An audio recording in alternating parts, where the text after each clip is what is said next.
Okay, we are good. All right, 3, 2, 1, and we're on. All right. Awesome. Ladies and gentlemen, welcome. Yeah. Episode number 4, I believe, of Criminally Underrated Men. And the next criminally underrated man is Joe White beside me. Good friend, comedian, just all-round great guy. Thanks, man. Yeah. Appreciate it. I thought you were going to pickpocket me something. Yeah. So what's that over there? I don't have anything. I actually took my wallet off. Yeah, fair enough. Pretty Put it good out move. A wise move. What are you wearing to begin with? So today, or yesterday, was Ethiopian Orthodox Christmas. Mm-hmm. And so we dress in our traditional Ethiopian attire. And then we take pictures, and then we take them off. And pretend like The pictures or the clothes? the clothes, and then pretend like we wore them all year. Nice. That's just what I do. But yeah, it's traditional Ethiopian clothing. We got it from Ethiopia. There's some people that design it here as well, but a lot of the designers are in Ethiopia, and it's a bit of a process. It takes a while to get it. We got this for my brother's wedding because he got married last year. Yeah, he got married last year. Yeah. And so we got this for his wedding, and so I've got about 3 of these ones now in the closet. So every Ethiopian Orthodox Christmas or Easter or special occasions, we just pull one out Yeah, right. and we wear them. It's good, man. It keeps you in touch with your roots. What's it made of? Is it nice? Well, let me tell you about the material. Can I put this mic slightly close to you, by the way? Just yeah. I have no idea what this material is. In fact, Mum orders it and takes care of it. Yeah. But it feels... It feels nice and thick. Yeah, so it's not something I would wear when it's hot. Yeah. I only wore it today, obviously, because I posted it and then you said, please wear this to the podcast. So I went, Yeah. why not? Follow Joe White on Facebook, by the way. But yeah, he posted a very cool photo. I was like, I want to see that. I want to see that in real life. You want to see it in real. person. There you go. Yeah, it's just as magnificent Yeah. in person. Is it? It's Thanks, beautiful. man. Yeah, I like the gold, mate. It's fantastic. Yeah, when I wear it out, a lot of, others that are not Ethiopian that would see it, mainly like white Australians, and it would give them that Black Panther vibe, So they see me, they see it, you just know they're waiting for you to do this. Yeah, it's a Wakanda forever. Have you seen that, by the way? I'm yet to go. I've seen the previous one, and I haven't seen this one. Oh no, I have seen the latest one. For whatever reason, I mistaken it for Avatar, but I haven't seen Avatar yet. But I want to. Yeah, right. But I've seen the Black Panther one. Yeah. You need 3.5 hours free. Yeah, I know. 3.5 hour movie, man. It's Avatar, too long. Yeah, Avatar. Even Wakanda How long's goes that? forever. Oh yeah, Wakanda goes forever is what they should call it. Yeah, Nice. It goes forever, man. But it was really good. I enjoyed it. There's a bit in there by a little bit spoiler because the whole thing is now around the Wakandans fighting the Talukans, Okay. which is like the underworld city. Yeah. And one thing I liked about the whole thing that stood out for me is a quote from the king of the Talukans, and he said, "Only the most broken become great leaders." And I was like, hell yeah. Damn. That makes sense. There's hope for us after all, Joe. There's hope for us after Hope all. for all the comedians. 'Cause Yeah, comedians are the most broken people What? in Yeah. the entertainment industry. We talked about this literally just before we started recording. There definitely is like a big, like mental health issues among comedians is like a known thing. Yeah. I guess, is it like funny, creative type people tend to have mental health issues, or is it that mental health issues lead you down a path of comedy? What do you think is like the chicken versus the egg in this situation? Like, do they use it to cope? What's your kind of thought on this? I'm definitely not an expert. I haven't done my research around the topic and why people do it. Yeah. But I know when I did it, I was having my own battle. I'd just come out of a long-term relationship, and I didn't feel like I was enough. You know what I mean? Like I felt worthless. I didn't feel like I was man enough, and I didn't feel I was heard. I felt I was invisible, and I felt that I had so much to offer. And I think when I started doing stand-up, before I went on stage, I would just do banter with my friends, but a lot of the banter was coming from a place of self-deprecating, a place of where I was making fun of my traumas. Whatever state I was in that was bad, after thought about it and decided, I can overcome it, then I'll start not even realizing this, I'll start making fun of it. And then my friends would like laugh, but at the same time they'll be like, come on man, it's not that bad, you know? It's like And then that reserved laugh of like, is he actually okay or what's... But then you feel so much better about the situation. It's like by making fun of it, you've taken the power from it that it has on you. Yeah. And then your friend laughing, you're like, yeah, I did that. You know, look at the good state he's in. I'm making him laugh or making her laugh, right? Yeah. So then when you do it on stage and everyone laughs, there is that validation that comes with, I did this, I created this, and now look, there's a group of people looking at me and they're having a great time. So I think that validation makes you feel like you matter. And the fact that you said something and that was the response, it was a good response, that you, I guess, you're being heard is another. So being seen, being heard, validated, I think all that makes you go, yeah, I'm a productive member of society. You know? And it helps you sort of be here, you know, and live amongst, I guess, everyone else and feel special. I think that's definitely what got me into it. Like, as a kid, I swear I bring this up like every podcast, but you got to listen to it once more. But because it's my podcast. Everyone's like, not again. Yeah, like, all right, just, fast forward the next 5 minutes. So, yeah, for me, like, getting into comedy was, like, I've just been thinking about comedy my entire life. Like, since I was a little kid, because I was, like, the youngest of my cousins, I was a younger brother.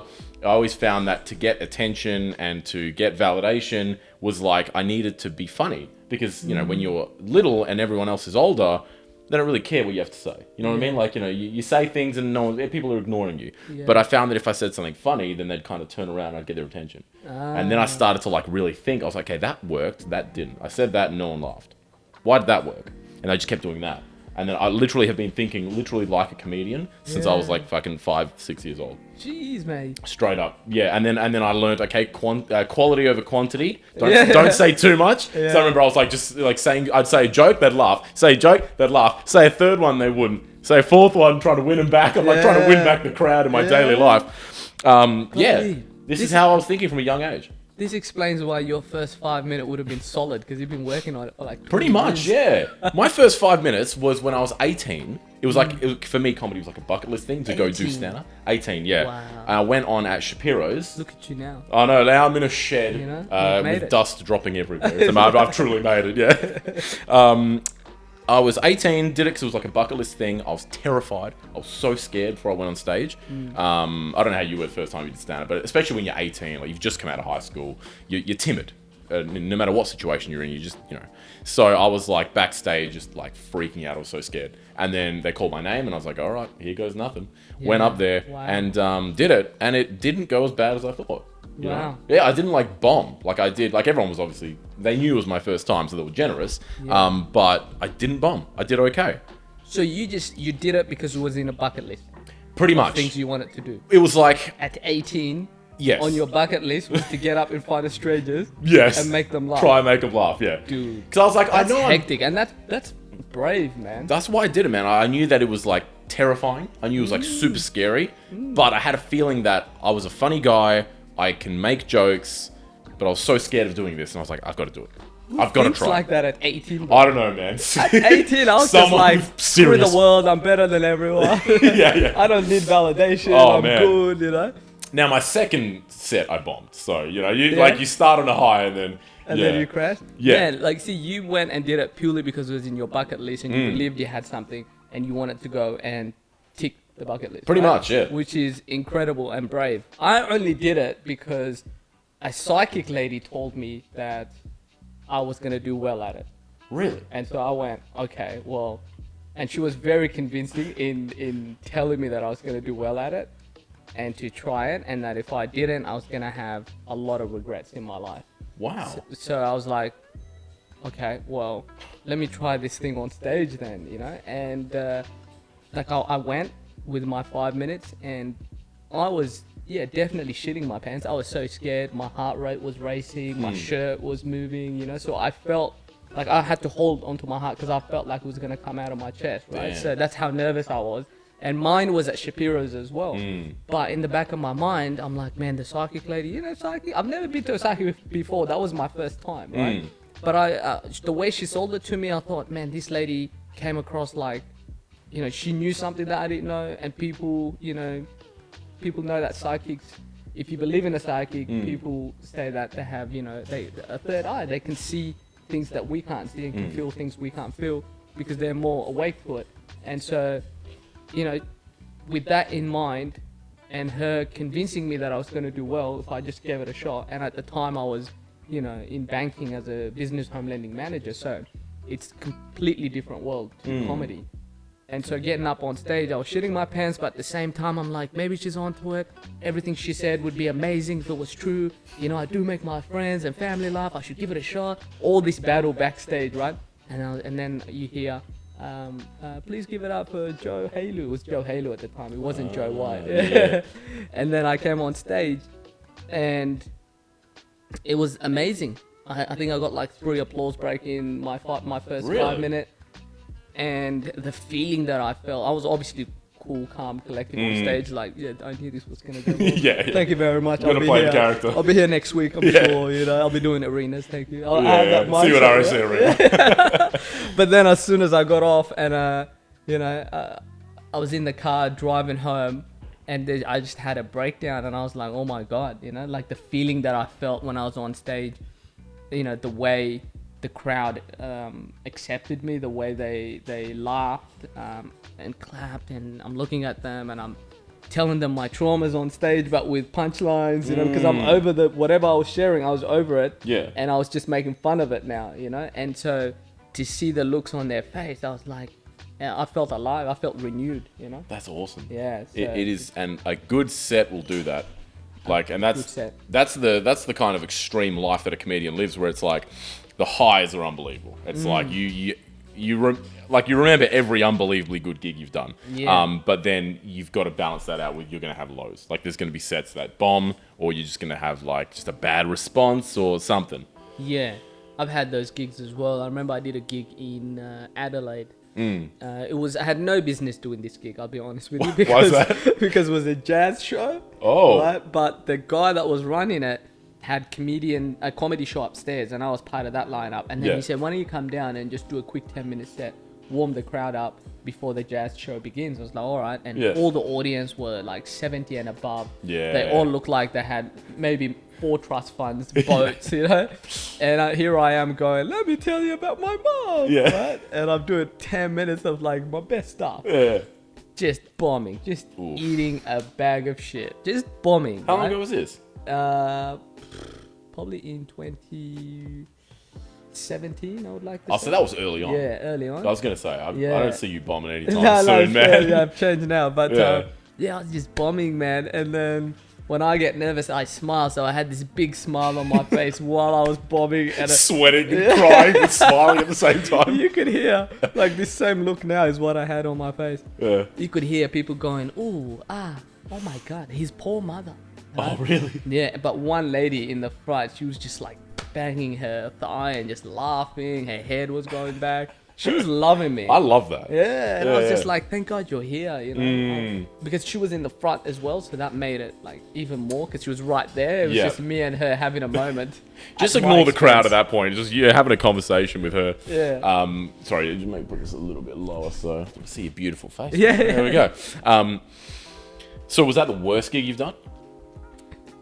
That was the worst gig I've done. I think the second worst, it wasn't bad, but it was like an oh no moment. Oh. I recently toured with Omid Jalili. I don't know if you know Omid Jalili, but he's quite massive star in the UK. So I was very fortunate to be his opening act. And we were doing so much flying around Australia and New Zealand, right? And we finally left Australia and went to New Zealand. I get to New Zealand and we're performing his shows at Star Casino, I believe it was called. And there's about 600 people in the audience. Because I just finished doing 3 months around America, I then got back to Australia, and I'm going from Melbourne one day, the next day Sydney, the next day Perth, the next day Brisbane, then we fly into New Zealand.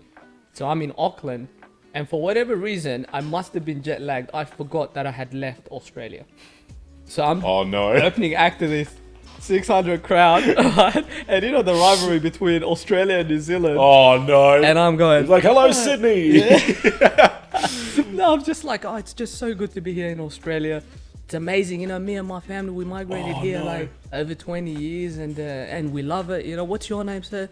And he's like, Tarua. And I'm like, that's not very Australian, is it? Oh, that's not very Aussie, is it? So you were still thinking it was Australia? Yeah. So it's not like you screwed it up the first time. You're like, oh, sorry, New Zealand. No. You kept thinking. Just kept going. 20 minutes in. No one said anything? No one said anything. 20 Damn. minutes. And they're laughing because they're like, this kid's committed, you know? Wow. He's committed to making us think, I don't give a shit, we're in Australia. Holy shit. But because my stuff is universal, you know? The only thing that gives it away that I don't know where I'm at is when I'm going, oh, it's good to be here in Australia, or that's not a very Aussie name to the person. And I was just, I think it was 20 minutes in, I'm about to do my last joke, which is my Centrelink joke. I'm about to close off and send them into a break, 10, 15-minute break. And then Omid comes in. So then someone goes, you are not in Australia. And I was like, and you know me and hecklers, I don't mind them, you know. Yeah. Like, in fact, I have fun with them. So I was like, let me just deal with this heckler, you know that. The confident walk up. The confident walk. And I went, what did you say, sir? And he goes, you are not in Australia. And I went, what? And he goes, you are not in Australia. And I went, it just kicked in. That moment of realization. Yeah, on stage with a big smile on my face, like, and everyone went, whoa. And they all started clapping and stomping. And I was like, why would you let me perform for like 20 minutes thinking I'm in Australia? But see, that's good because you still won them. They were still on your side, it sounds like. Yeah. Like that was like a charming, like, oh, he's just made a mistake. But they, that was like a vulnerability, which I think is important. Dude, they got me, man. And you know, as soon as I get nervous, the big smile comes on, the forehead starts to shine because the sweat's about to build up. You know? And I'm like, no! And then they started heckling me as well. Oh, no. Right? Like I was trying to do my last joke and just get off, you know, to be there. But then I'm like, no, I can't just get off. I can't just do my next joke because there's this big stench that I have created from going, no, right? So I'm like, I have to deal with it. So then I was like, do you guys have like your own version of Centrelink? And someone goes, yeah, it's called Wins or something. And I said, Wins? And someone goes, yeah, you're not winning, are you? Which is a young lady in the crowd. Yeah. And I was like, oh no, it's because I haven't cleaned up the mess yet. So the heckling, you know, Yeah, they're not on my yeah. side. So I went, all right, cool. So I was like, who are you, my ex-girlfriend? Shut up. And then they all started like laughing. Yeah. And then I go, are you guys glad I'm just a warm-up act? And the same guy that was like, you're not in Australia. He goes, yeah, I don't feel very warmed up, right? Oh, no. Yeah. And I was like, I go, don't worry, I'll see you in the bathroom. I'll warm you up properly after. Nice. And everybody started laughing at him. And I'm like, look at him now. He's like, no, I'm warmed up. I was so nervous. I was offering out hand jobs. That's how bad it was. You know a set's going bad when you're offering hand jobs in the toilet afterwards. Yeah. And then they would heckle me. I would hit it back. They would heckle me. I would hit it back. And the laugh started happening. And they're like, okay, cool. I felt like, you know what, as a comic reading this room, it's on my side now. Yeah. And I went, okay, before I let you go, let me leave. And then you went to your last bit. And then I went to my last bit. That's the difference between like a good and a great comedian. You've got enough experience that like, if that was your first or second year in, you probably would have stuck to your routine, and then you wouldn't be perceptive to what's going on. You'd be like, all right, I'm just going to do my set and I'm going to go. Yeah. Whereas like, obviously you've got the experience now. You're like, all right, I can feel what's happening. I'm going to start doing a bit of crowd work, a bit of this, bit of that, and then lean into it, which is good. Read the room, yeah. Yeah, absolutely need to read the room. If I had just done my last joke and stormed out, they would have went, what the hell was that? Yeah, right? and he would have never booked you as an opening act. Yeah. Omid loved me though, but he didn't see that set. Lucky for me, because he's just flown in, he was so tired, he was sleeping. Oh, really? In the hotel. During your opening? Yeah, he was having a quick nap. But isn't he on straight after? Yeah, so there's a 20-minute break right after me. Right. And I don't know if you've been to Star Casino, but the room is only like maybe not even 5 minutes from the venue, right? And so you could easily just come and do it. Yeah, so right. he was having a quick nap, and then he came out and he absolutely smashed. Omid is so funny. He's got my favorite bit is when he's got this bit where and you could look it up because he's Iranian. Yeah. And he goes, but he was born in the UK and grew up in the UK.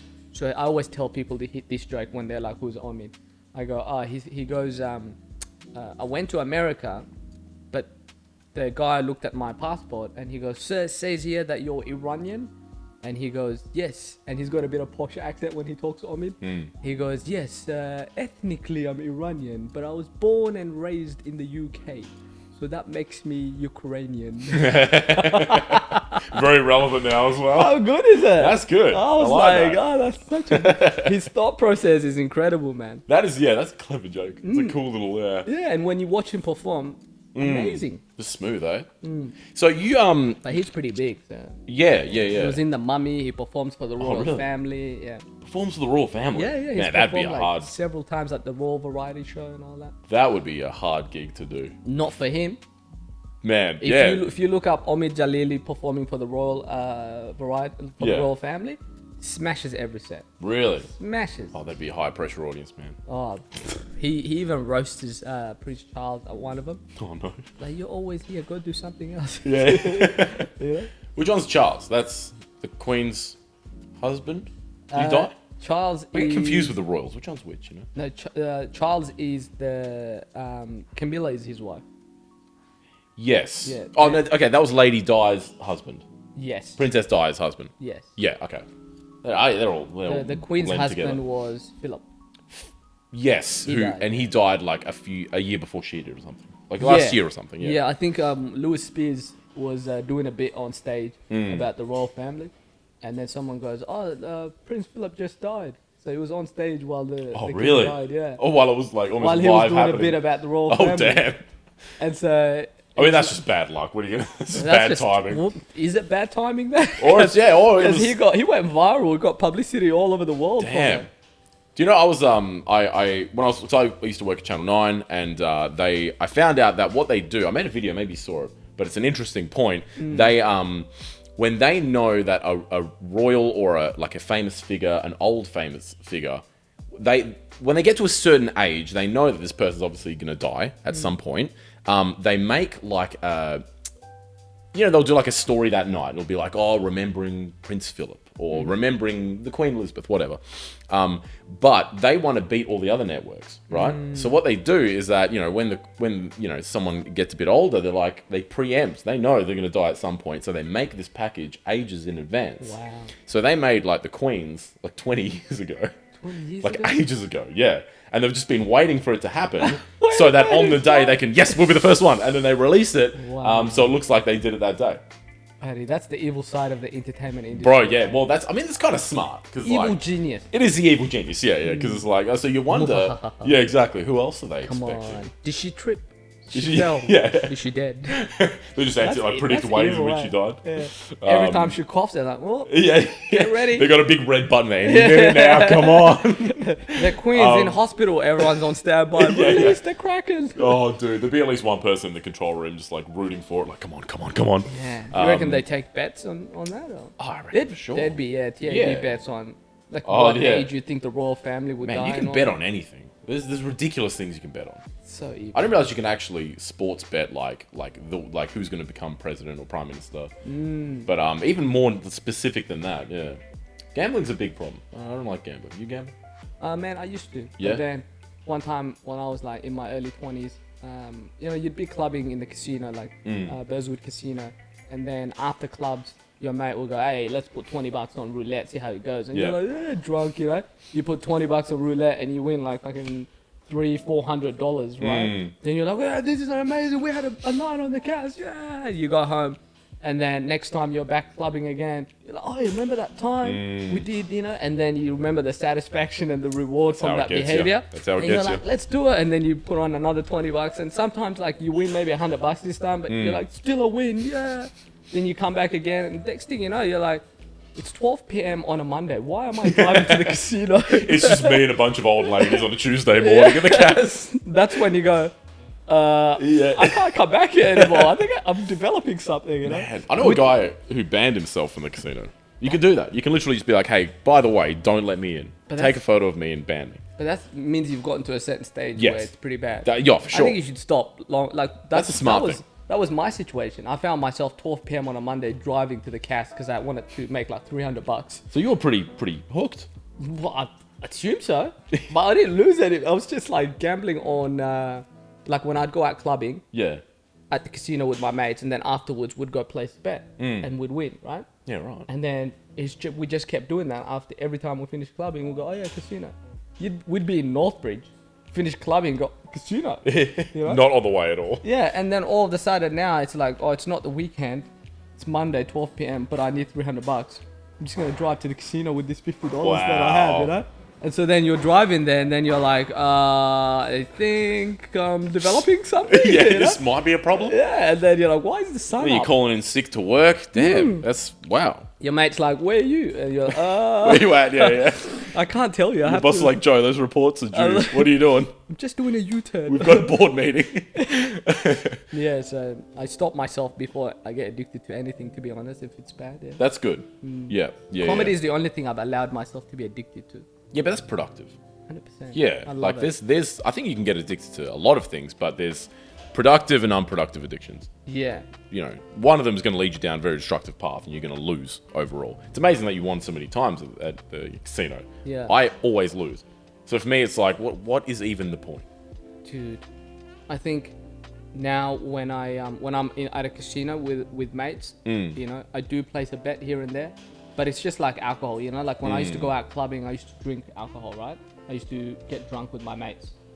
We're going out, we get drunk. Yes, that used to be a thing, you know, in my early 20s, where now it's like I'd go out and I'd have 2 drinks, right? And I'd make sure they're not Jackson Coke or anything. I'd make sure they're vodka lime soda because, you know, I want it to be healthy. You know, that's my mindset now. I mean, look, it's got it. I drink seltzers a lot. Oh, you Seltzer's do that? good. Yeah. Vodka, lime, and soda and seltzer. Try and keep it clean. Yeah, and I'd get like tipsy, and then I'd wait like a few hours, and then I'll drive home, drink some water, you know. So, like, the mindset has changed. So nowadays, the same with gambling now. When I'm out with mates, or I was in Vegas earlier this year. I went to America for 3 months of shows. I was actually going to talk to you about that next. Yeah. So when I was in Vegas, it's like it's Vegas. Yeah. Gotta you have place to. a bet. When in Rome. Yeah. So I was like on the roulette table just placing bet, and we won $1,200, man. Oh damn. I know. You're the luckiest man in the world when it comes to gambling, bro. Dude, I won $1,200 and I was drinking water the whole time, you know. And the Wow. lady would be like, "Would you like a drink, honey?" You know, the ladies that would come around with like a plate of drinks, and I'd go, "Yeah, just water, please," and she would come with water. Yeah. And then I would tip her, and every time I win, I would tip the person that's dealing, right? And every time I lose, I wouldn't tip. When I win, I would tip again. If I win big, I would tip a little bit more. Right. So every time I won, I tipped. Every time I lost, I didn't tip. So when I lost, I didn't have to be like, "God damn it," because the lady was like, "God damn it," because she knew she wasn't getting smart. paid. You know? Yeah. But that's America. Everything works on tips. It does. And as an Aussie, when you go there, you find that a bit like uncomfortable and confronting. You're like, oh come on, man. Like, like the person, like the taxi driver drops you off, and you got to give him a tip. And then the guy from the hotel comes and takes your bags into the hotel, and you got to give him a tip. And then someone else takes them from the hotel for you up to your room. You got to tip them. It's too much, man. Yeah. It's like pay your staff. How's that? Seriously, fucking like that. That's the boss's job. Why am I doing what the boss should be doing? It's dumb. I don't like it. Man, it's America is a different beast. So you were there. When were you there? Tell us. So when did you get there, and how long did you stay, and where'd you go? I left. I think I got there in June. Yep. And then I came back toward the end of the year. I was there for about 3 months. And I started in LA. Yep. And most people say LA's probably shouldn't start in LA. Probably should start somewhere small and work your way to LA. Yep. But I just went to LA, and I was there for 7 weeks.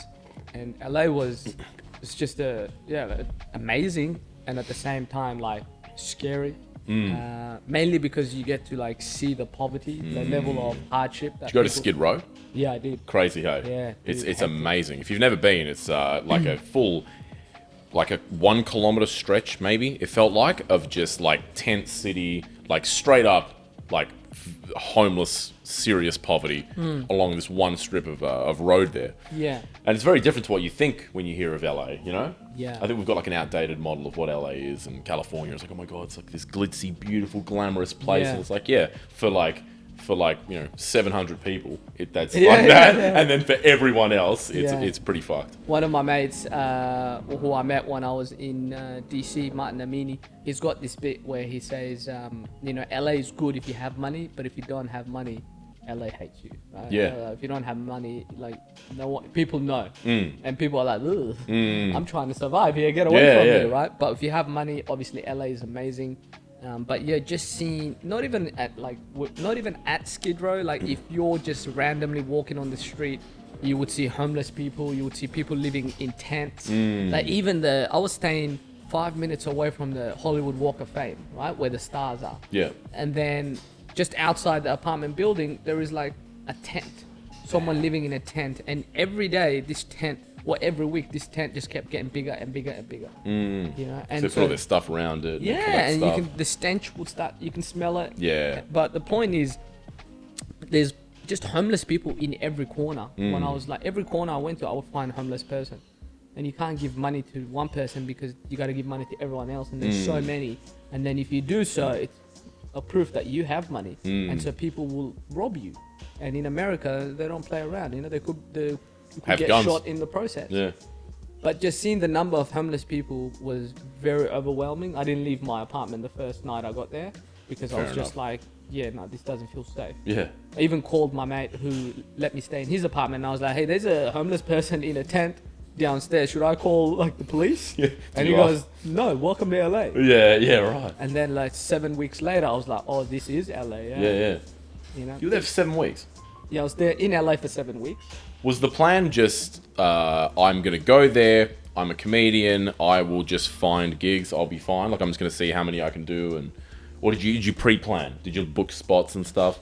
Well, when before I went there, because I opened for people like Maximini, Maz Jobrani, when they were touring on this side of the world, and they're both from LA. You opened for a lot of Middle Eastern comics, though. Yeah. They love me, man, and I love them too, you know? Yeah. So far, it's funny, everyone I've opened for has like the same, their last name sounds like it ends the same. Like Ini? Ini, right? So you got Maximini, Maz Jobrani, Joe Avadi. Oh, yeah. They all end with I. Hamid Jalili. Yeah, no shit.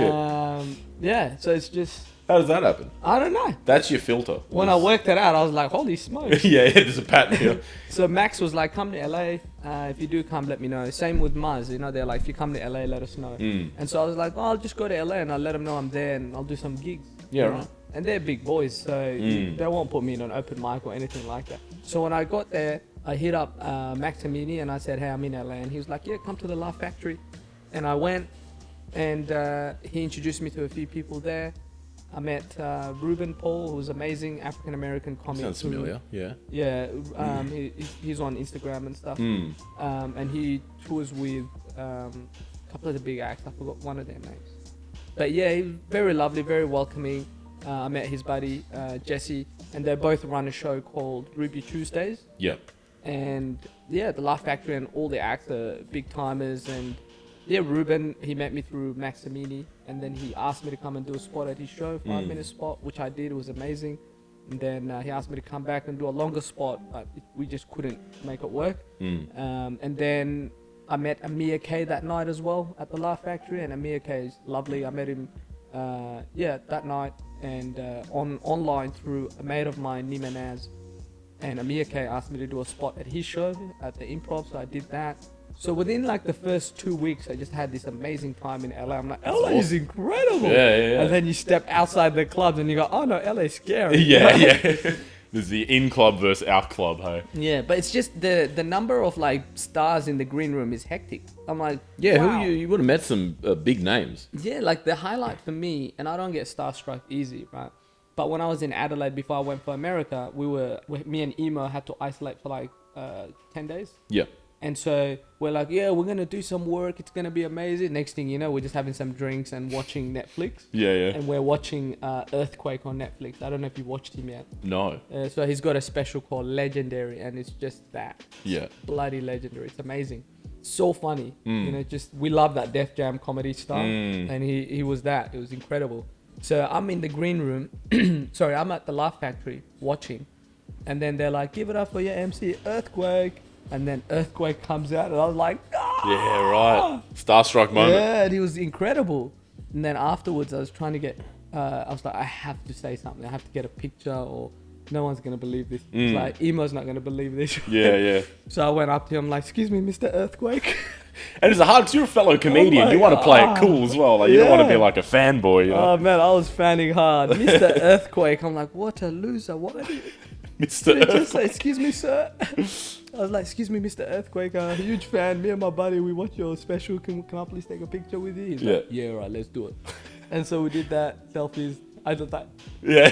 And he's just like, and I'm like, Acting cool, yeah. We took a picture and I've got it in my phone somewhere. Nice. But that was the highlight for me. And then I just kept seeing him everywhere. I would see him at the comedy store, just in the car park, chilling. And I'm like, oh my God, that's Earthquake. Yeah, right. You know? Did you talk to him again after? Or? No, just a one-off. Just got the one after the photo. show. Yeah. You don't want to be that person, you know? Like, Yeah. you wanna just let them do their thing. But you don't know when they're being polite and when they're like, I actually like this guy, you know? Yeah, So yeah. you're like, you don't want to go too stalkerish. Yeah, I think if it was in the green room, I would have a chat and say, hey man, I'm from Australia, love your stuff. You're on the level if you're in the green room.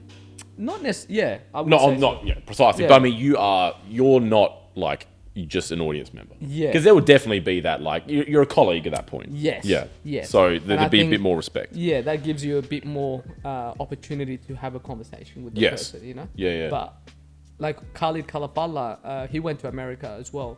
And he called me the next day and he said, man, I went to Gotham Comedy Club because the New York Arab Comedy Festival is there. But I went the night before to check it out. And the manager's like, yeah, just go hang in the green room if you want. It's all good. And so he was in the green room. He's like, guess who just walked into the green room? And we were just having like a 5-minute conversation about Australia and all that. I'm like, who? He goes, Jerry Seinfeld. Wow. Yeah, so that's like Holy the green shit. room of America. That is insane, hey?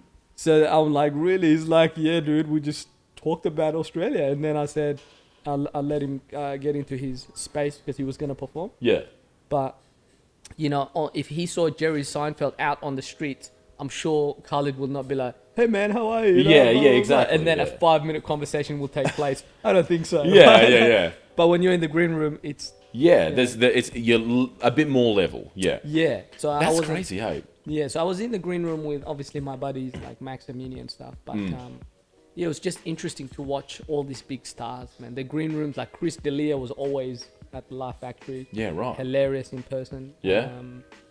Yeah, there was so many people. He's a funny man. looking dude, eh? Chris D'Elia? He just looks kind of funny. There's some comedians who are like, they're going to be funny because of the way they look as well. Like that plays into like Husey. Like he looks and sounds kind of funny. Yeah, So okay. I that see what you adds mean. to the appeal of him, you know? I thought you meant like ugly and looks. No, he's just like, he's straight up like he kind of is funny the way Yeah. that he looks like. Yeah. That you see, All respect due, you know what I mean? yeah. Yeah. It's like there's something about their face that just makes you go, this guy has something funny to say. Yes. Yeah. Yeah, so that was LA, and then I did 1 week in San Diego, because I met a friend in LA, Renee, and I met him through another friend, Frankie, and I met Frankie through Lars Callio. Do you know Lars? No. So Lars is a comic who's from Canada but tours Australia quite a lot. Yep. So I see him in all the comedy festivals, and we hang out, we talk. The loveliest Canadian you will meet is Lars. They are very lovely people. Lars is, when people talk about lovely Canadians, they're Yeah. talking about Lars. Yeah, right. Yeah, so they're almost too polite, man. I remember like I had a Canadian friend who was living here, and we went to cross the road, and this guy waited for cars that were like 500 meters away, man. I'm like, bro, we could have run back and forth 50 times. I'm on the other side waiting for him. Like, bro, come on, that's what are you too doing? nice. I'd have pushed him. Yeah, basically, I could have Welcome run to over, Australia. grabbed his hand, and pulled him back. He's like, no, we wait for all the cars. So Lars saw that I was in America through my post, and he said, hey, I've got a buddy, I'll introduce you to. He introduced me to Frankie, and me and Frankie were like just brothers in LA. You know, he showed me everything, showed me around, looked after me. And then I met Renee through Frankie. Renee went to had his own shows in Laugh Factory San Diego. So then he's like, oh, do you want to come MC it or do spots? I was like, yeah. So I went to San Diego, which was like maybe 3-4 hours on the train. Yep. And did a couple of spots for him, saw the city for about a week, and then came back to LA. And then from LA, I wanted to make my next move because I didn't want to stay there for the 3 months. You know? And I wanted to go to New York and check out New York. And I tried to book my flight, but my bank here wouldn't let me because there's too many fraudulent activities apparently, and they didn't think it was me because it was overseas, right?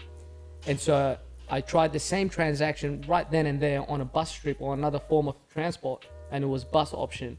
And I tried it, and it got approved. So I was like, okay, cool. I guess I'll just catch the bus to New York. It'll be an adventure. I'll get to drive From across, LA? From LA. So I'm like, I'll get to Damn. drive across America, and I'll get to see In the slowest America. vehicle possible. Yeah. Dude, I had this image in my head of, or this adventure of how amazing and adventurous it was going to be. And then a couple of days approaching, I was like, oh, Frankie, I'm going to LA. I'm going to New York. And he's like, oh, nice. When's your flight? I'm like, no, I'm catching the bus. And he's, what? He's like, take my credit card, just book it, right? Damn. Yeah, That'd have been a long ride. Yeah, dude. Even at the time, a young lady that was in the car with us, Jess, she was like, use my credit card, just book a flight. Don't get on the bus. And it was in that moment where I was like, man, if anyone in LA is willing to give you money to help you out, it's because your life's in danger, right? Yeah, Otherwise, no one will help you. Yeah. And so I started to get worried. And I'm like, nah, everyone on this bus will be adventurous and, on the same path as me. Bro. No. Wasn't the case? I get to the depot and everyone on this bus looks like people who legally can't get on a plane. Yeah, right. That's how bad. So yeah, they were there by absolute. They had to be there. Yeah, there was no other like, transport option. Oh no! I was like, okay, well, I'll just hold on to my bag, because I had like my laptop and stuff on my carry-on. Oh damn! So I was holding on to that. I got on the bus and I'm looking around to see where I can sit because all the seats are taking. Is it the same bus that goes all the way to New York? Yeah, no, it's not. So you get on that bus takes you from A to B, and then you got to get on another bus that takes you from B to C. Right. Another bus that takes you C to D. Yeah. But yeah. sometimes that same bus will take you to E as well. And slowly until you make your way to New York depot. Right. So you're kind of just zigzagging around. You're zigzagging around, but I stopped counting once we did like 10 plus buses changing. Right. I was just like, I just can't. Yeah. Forget it. I didn't care. But on this bus, I sat next to this lovely Jamaican lady. Lovely, so funny as well. So she kept me entertained through the whole me and her, But I just became part of the group in the bus. We all started like talking and You would build a relationship. You're all in that together. 100%. But For hours. not everyone was going for, because from LA to New York is 4 days on the bus. Yeah. Right. Yeah. So not everyone is going 4 days or 3 days. I can't quite remember. But not everyone's going from LA to New York. Some people are catching it halfway. Yeah. Right. So but me and this Jamaican lady, we were going from LA to New York. Yeah. So we were and we sit next to each other. So when we get off, she's always checking up on me. I'm checking up on her. If she's got food, she'll give me. If I got food, I'll give her. That's nice. Yeah. So we became mates like that. But there was so many just shady characters on the bus as well that you had to be careful from. Yeah. And randoms will get on the bus as well. Right. To try and sneak a free trip to the next destination. Right. So the bus driver, once we get off, we get back on again. Before he takes off, he will just walk up and down. Just to check. Just to check. Yeah. Right. And if you don't look like someone that was on the bus, he'll be like, where's your bus ticket? Yeah. I remember this one time, I think we were in Amarillo, Texas. And this guy gets on the bus and he just looked shady. He was just sitting there quiet, right? And he's got like a mullet, like a blonde sort of hair, red blonde hair. He had this mo and he's just sitting there with like a cowboy hat, just sitting there. And the bus driver goes, where's your bus ticket? And the guy is quiet. He goes, bus ticket. He goes, I'll get it at the next stop. And he goes, no, you have to get off. And then one of the African-American dudes at the back, he was like commentating the whole time, right? So this one time when he sees what's happening, he goes, how you going to think we're not going to recognize you sitting there looking like Chuck Norris's broke brother? I'm not making this up, right? And I'm just laughing to myself. Obviously not out loud. Yeah. But I'm just like giggling and stuff. and then he kicks him off. And then we get to the next stop. And there was a French guy on the bus. He goes to me, oh, do you want to smoke weed? And I said, oh, no, thank you. There's a lot happening on this bus, so I just want to be sane for it. But if it was in LA, maybe I'll have one or two puffs with you. And he goes, okay, no worries. And he's smoking, but on the other side of the bus during a break. But the bus driver comes around and he smells it. And he goes, are you all smoking weed? And I'm looking at him and the guy's smoking. And he goes, is that marijuana? Is that marijuana? And he's like, yes. And he goes, get your shit and get the F off my bus, right? Really? Yeah, man, middle of nowhere, get off my bus. The guy's like, no, please. He's the French guy. He's like, get off my bus. Take your shit and get. He's like, please. And I'm standing there just going, thank God I didn't take a puff. Yeah, right? no shit. He's Wait, like, you were in the middle of... Yeah, him yelling at him. No, but as in, like, were you at, like, a city, or were you in the middle of literally nowhere at this point? So what happens is when the bus driver is driving from one destination to the other, they stop at, like, their version of 7-Elevens and petrol stations. Yeah, right. Right? And we have to get off. Yeah. And then come back on. If you don't get off, the lights come on, you'll be awake anyways. You might as Yeah. well get a drink or something, right? Yeah. And maybe they have a deal where we will bring people to this place, but you give the driver free stuff to keep him going or something. I don't know. But every 3 hours, they make us get off. They turn the lights on. Noise. No one sleeps. That's like a torture method. Buddy. Every 3 hours they wake you up. Imagine that for like 3-4 days. That's what's happening to you. That sucks. So by the time I got to like my last destination. So anyway, so this guy gets kicked off the bus. The bus driver does not give. There's no customer service. Yeah. I gotta get you shipped from one destination to another. It's all logistics. Just 'Cause you fucking paid. shut up and we'll stick to the rules. Because you paid. Yeah. So I'm not responsible for you idiots. Let's go. That's how they treat you, man. Yeah. So he's like, get your shit and get off the bus because you broke the rule. So Yeah, right. you've snuck marijuana in. It's illegal. Get off the bus. Wow. But in the other state where we came from, it wasn't illegal. But because he's smoking it in a different state, So it was in is Texas? illegal. Yeah. Yeah. We were going through the Colorado desert and stuff. So I would say we're either in Phoenix or Texas. Yeah, right. But it was illegal, and he just goes, please. He started trying to argue with him, and he's like, he got in his face, man. I don't even argue this much with my wife. Take your shit and get off. I was like, wow. I love those, like you mentioned, that other guy at the back of the bus. That is very, like, I love people who are just naturally funny, who never do comedy in their lives, but they're just like just an unappreciated comedic genius in their own group, you know? There's a lot of that there. There's so many of that. Yeah. And on the flip side of that, there's also a lot of stand-up comics who are not that funny in real life. I'm sure you've met, like, quite a few that, like, you know, on stage, like, they're killing, they're doing great. Yeah. And they get off stage and they're just kind of quiet and timid, and you talk to them backstage and, like, nothing special.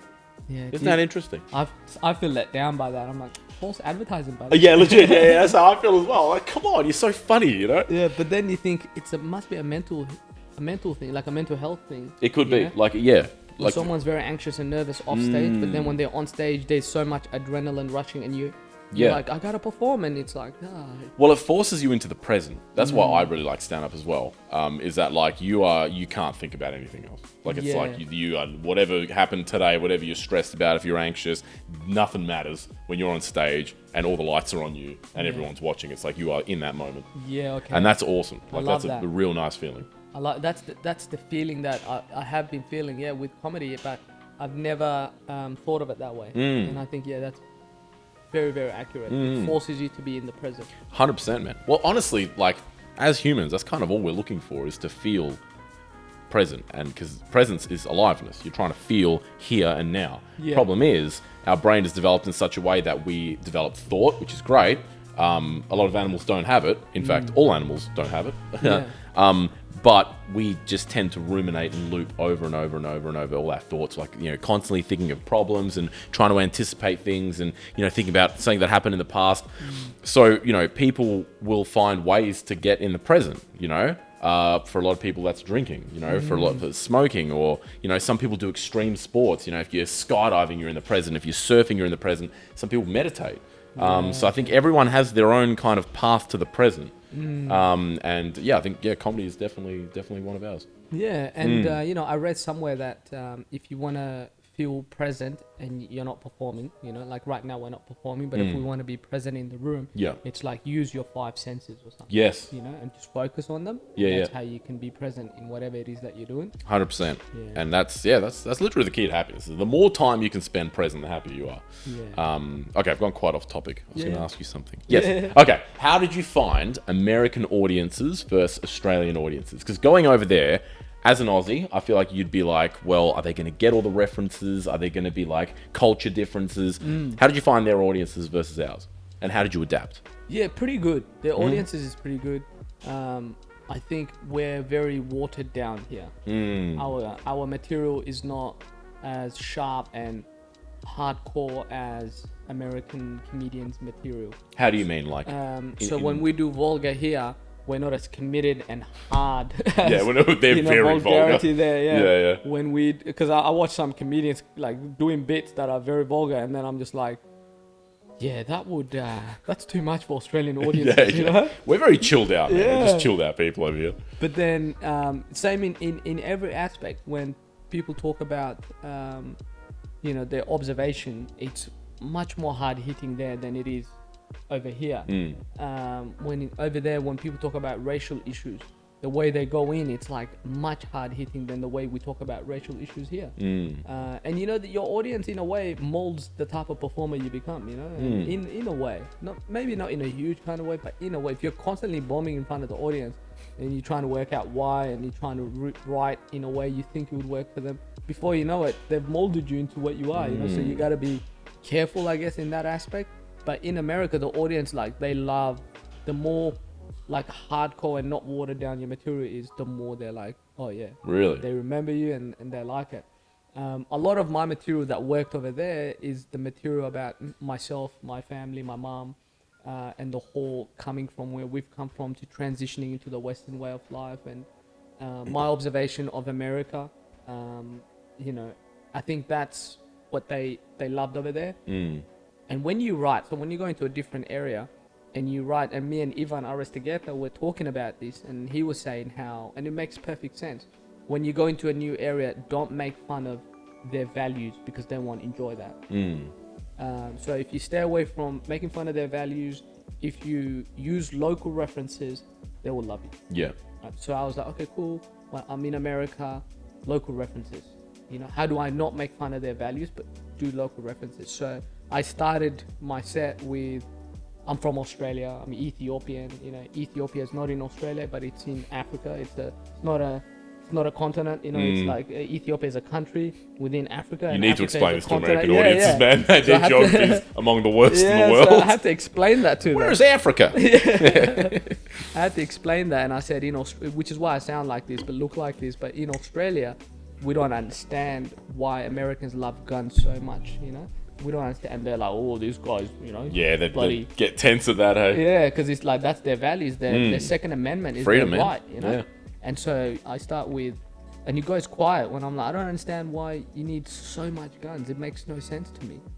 But then I checked into my accommodation in LA, like downtown LA, and 2 minutes in, and I'm like, I need a gun. You know? And everyone's like, yeah, bloody hell, he gets it. He You know? does need a gun. Yeah, he gets it. So it's local references. Yep. You know, and so then I would go into my family story and stuff, and that worked really well, man. I really enjoyed America. I really enjoyed the crowd. They were very receptive, very taken back by my accent and the way I look and sound. And so I found that to be like a niche thing for me over there, especially in New York.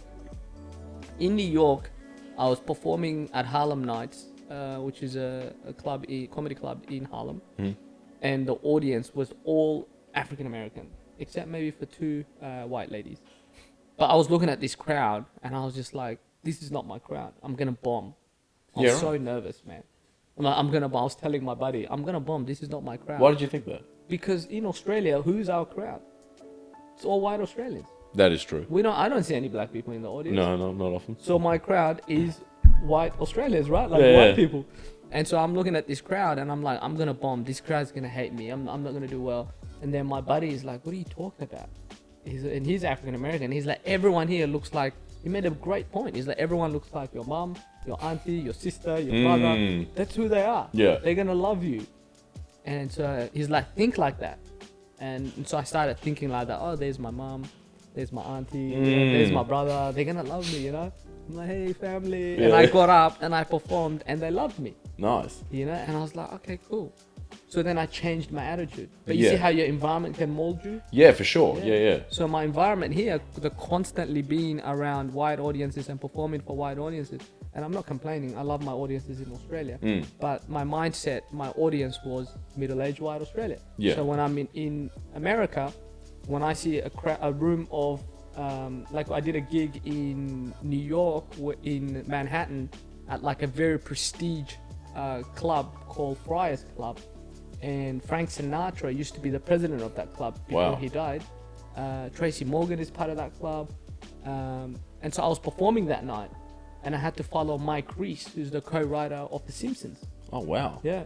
And so this is a nice club, and I walk in there, and the guy that booked me, he's like, oh, don't worry about it, you'll have fun, you know.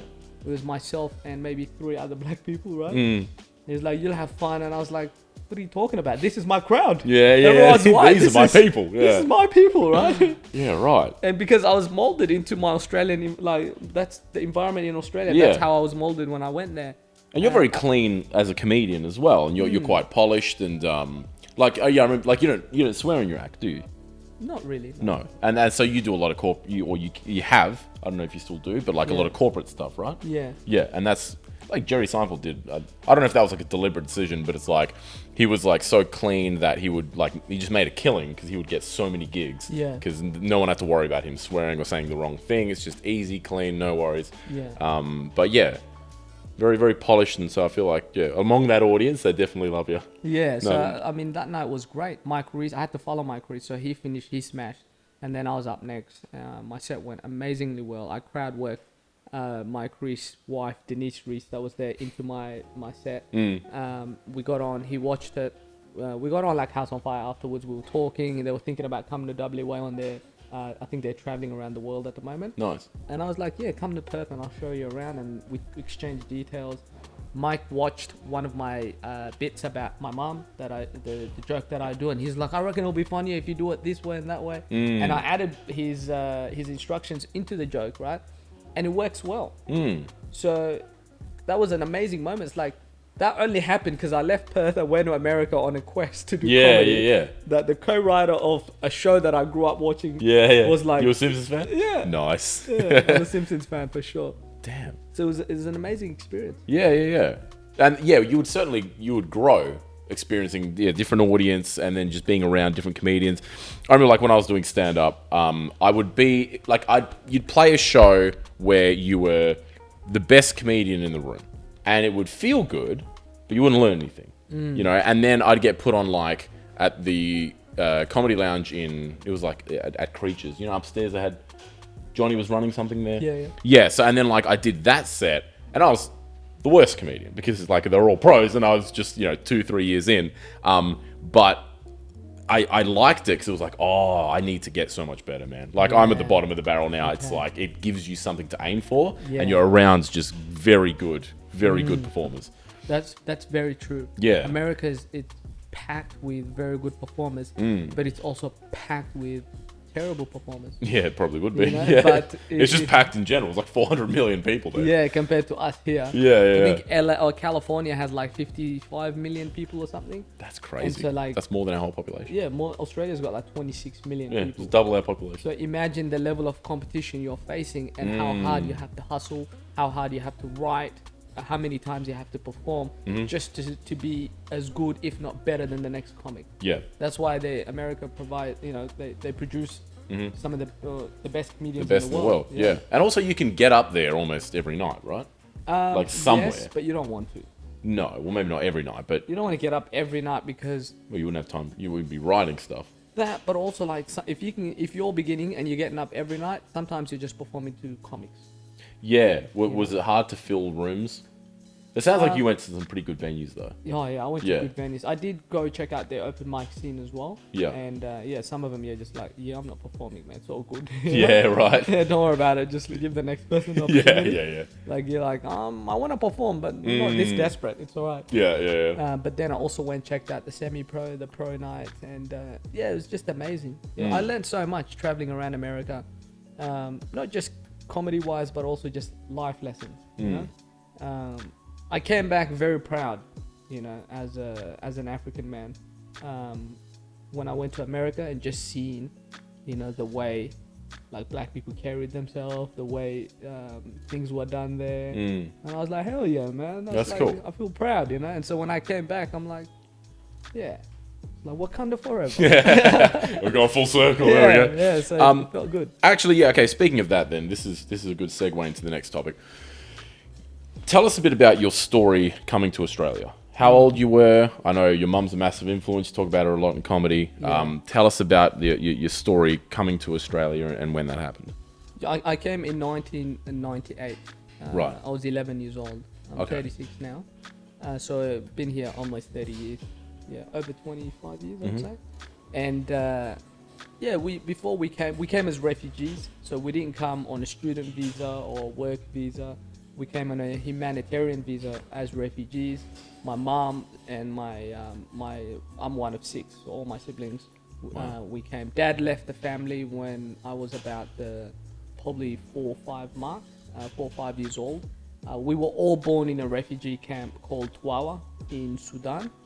And when mom and dad split, we left the refugee. Mom left the refugee camp, and we just caught a bus to sold everything we had, which was enough to buy a bus ticket to bloody the capital city, Khartoum.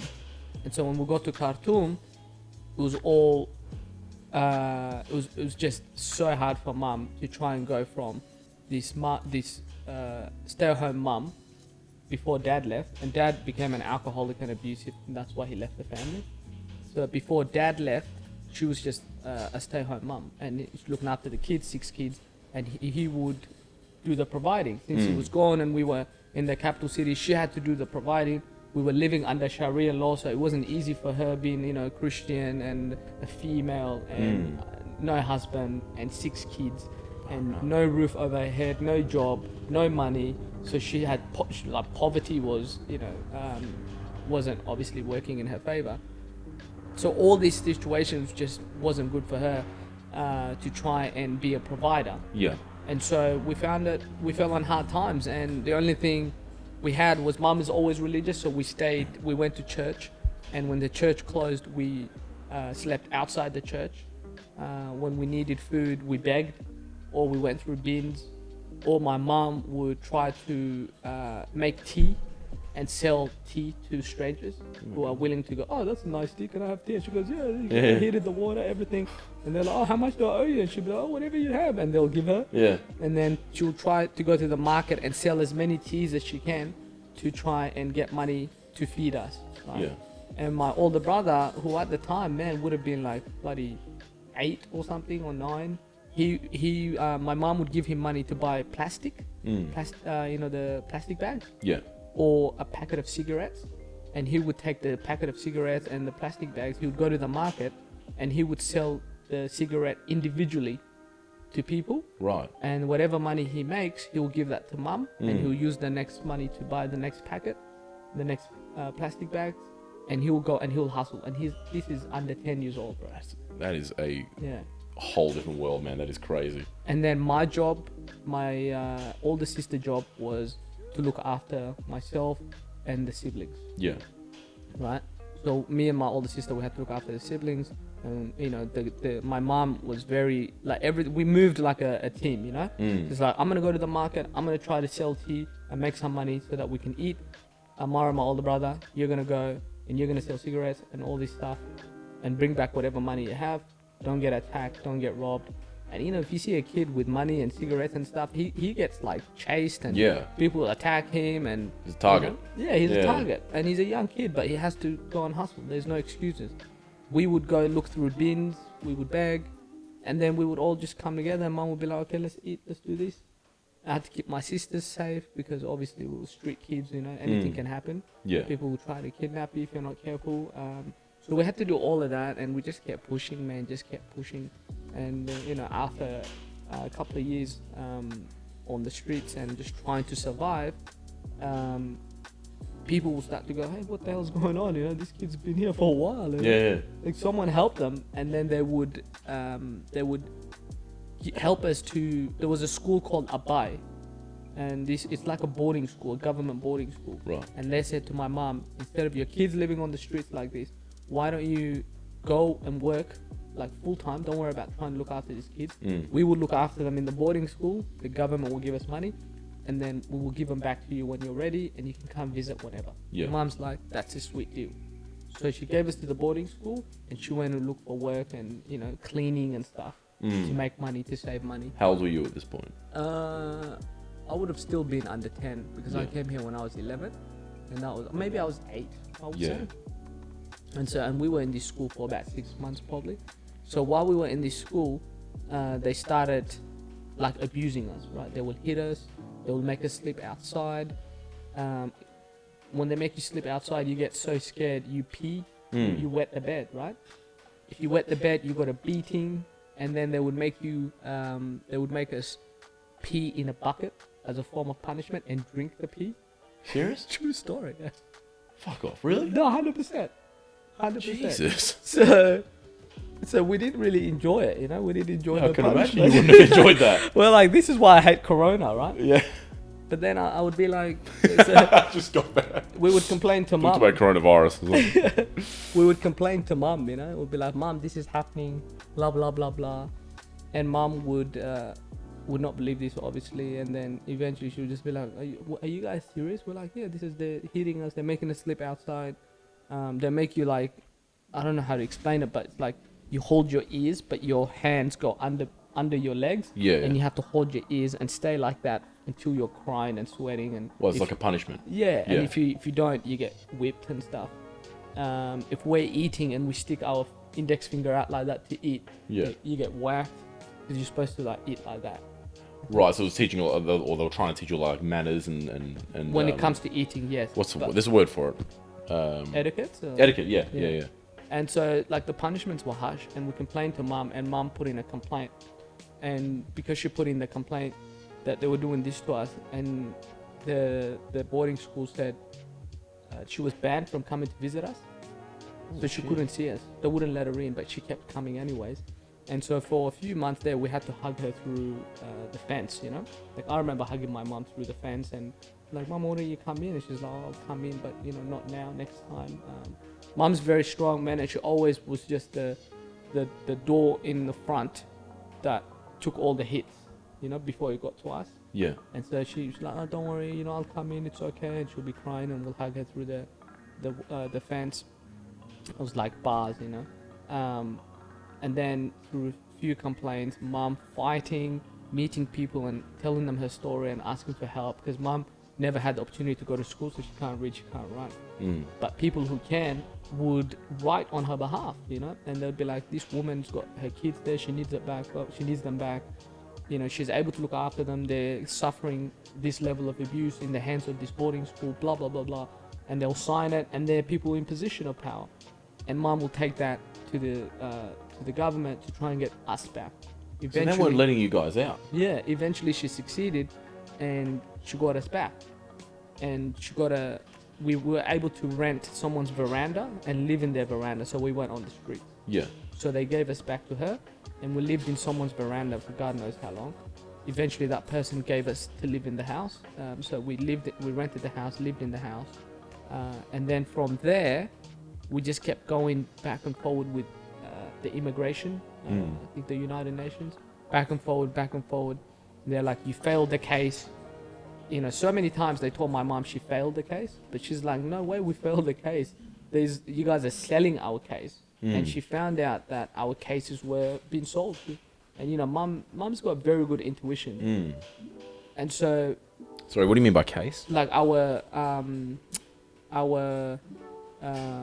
visa to come here. Yeah. Like, you get approved. There's so much corruption in Africa. You get approved, they'll take your paperwork, put someone else's picture, and they'll send them with your details to another place. And so apparently we had, like, visa approvals for many different countries. And then it's this one here where when they said you failed, mum she'll tell us the story where she was in a bus with our case, and she was crying, and she saw someone called Amu Musa, I think it was, and he worked in the department of the immigration there. And he's like, why are you crying? And she told him the story, and she thinks there might be a bit of corruption, and that's why we're not getting forward. Our case has been, you know, when we get approved, it gets sold to someone else. And so he personally made sure our case was looked at, and he got us an interview, like one final interview. And so after 4 years of just ups and downs in the capital city, this was it. You know, this was like a do or die moment for us. And mum made it very clear, you know, because she's had enough, man. She suffered so much, and we suffered so much. And she's like, she goes to us, this is it. If we fail, right? She goes, and this is like quite hardcore, right? She goes, if we fail this interview, you know, she sat us all down. If we fail this interview, she's like, I'm going to go and kill myself.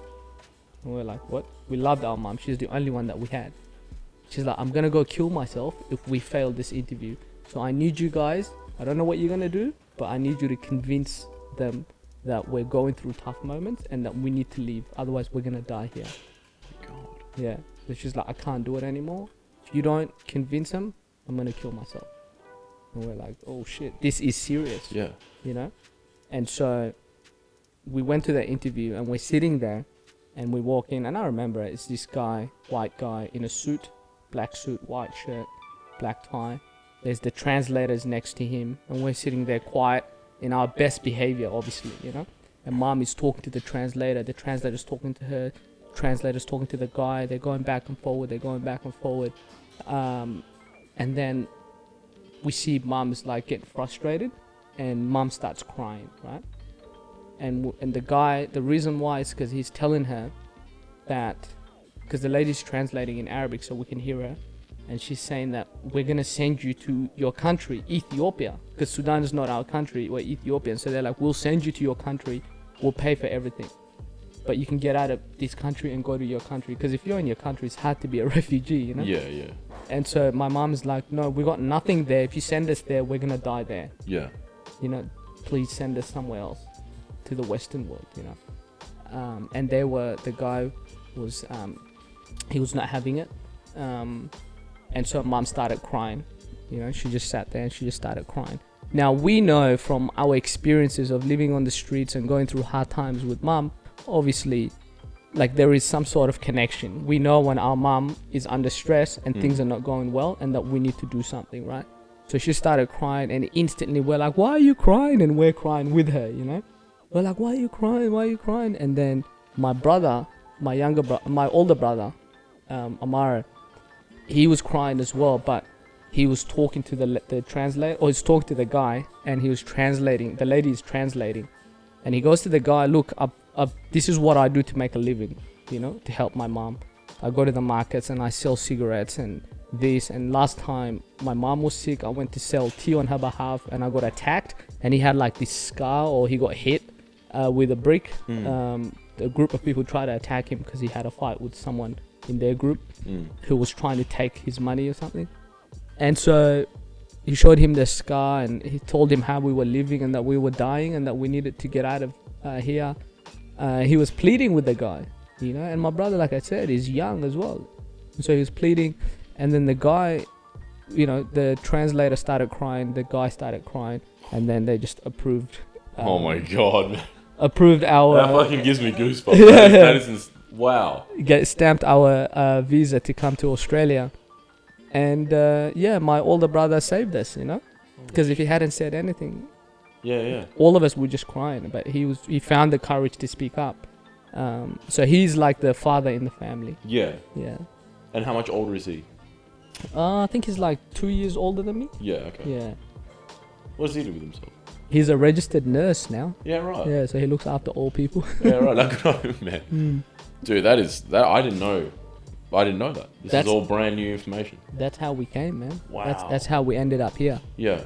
You know, and all that started obviously because bloody dad left the picture. Yeah. You know, I'm 36 now.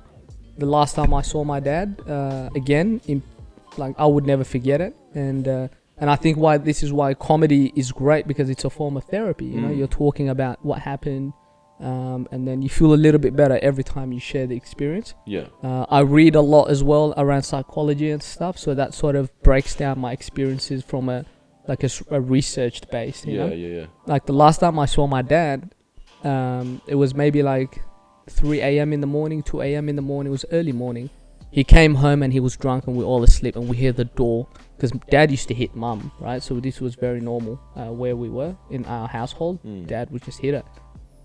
And when I was like maybe, in the 5 years old or something, he would take me with him to get drunk, and I'll get drunk on Baileys, right? You'd be drinking. I'd be drinking. I'd be drunk on, because I'm just a kid, and Baileys is sweet, you know. So Baileys is very tasty. We used to call it Dagga. Yeah, I'll just scull it. Yeah. And dad would be like, drink, that's my boy, you know.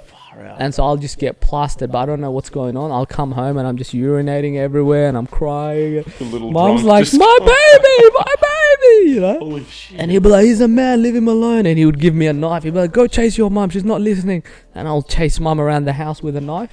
And and I'll hit my head, I'll pass out, and I'll wake up to my mum nursing me. Yeah. And she's like, what are you doing to this kid, He used to give me and my older brother knives, and he would take our beds and put them outside the house and be like, you guys are sleeping outside because you're men and you have to protect the house from people who kept breaking in.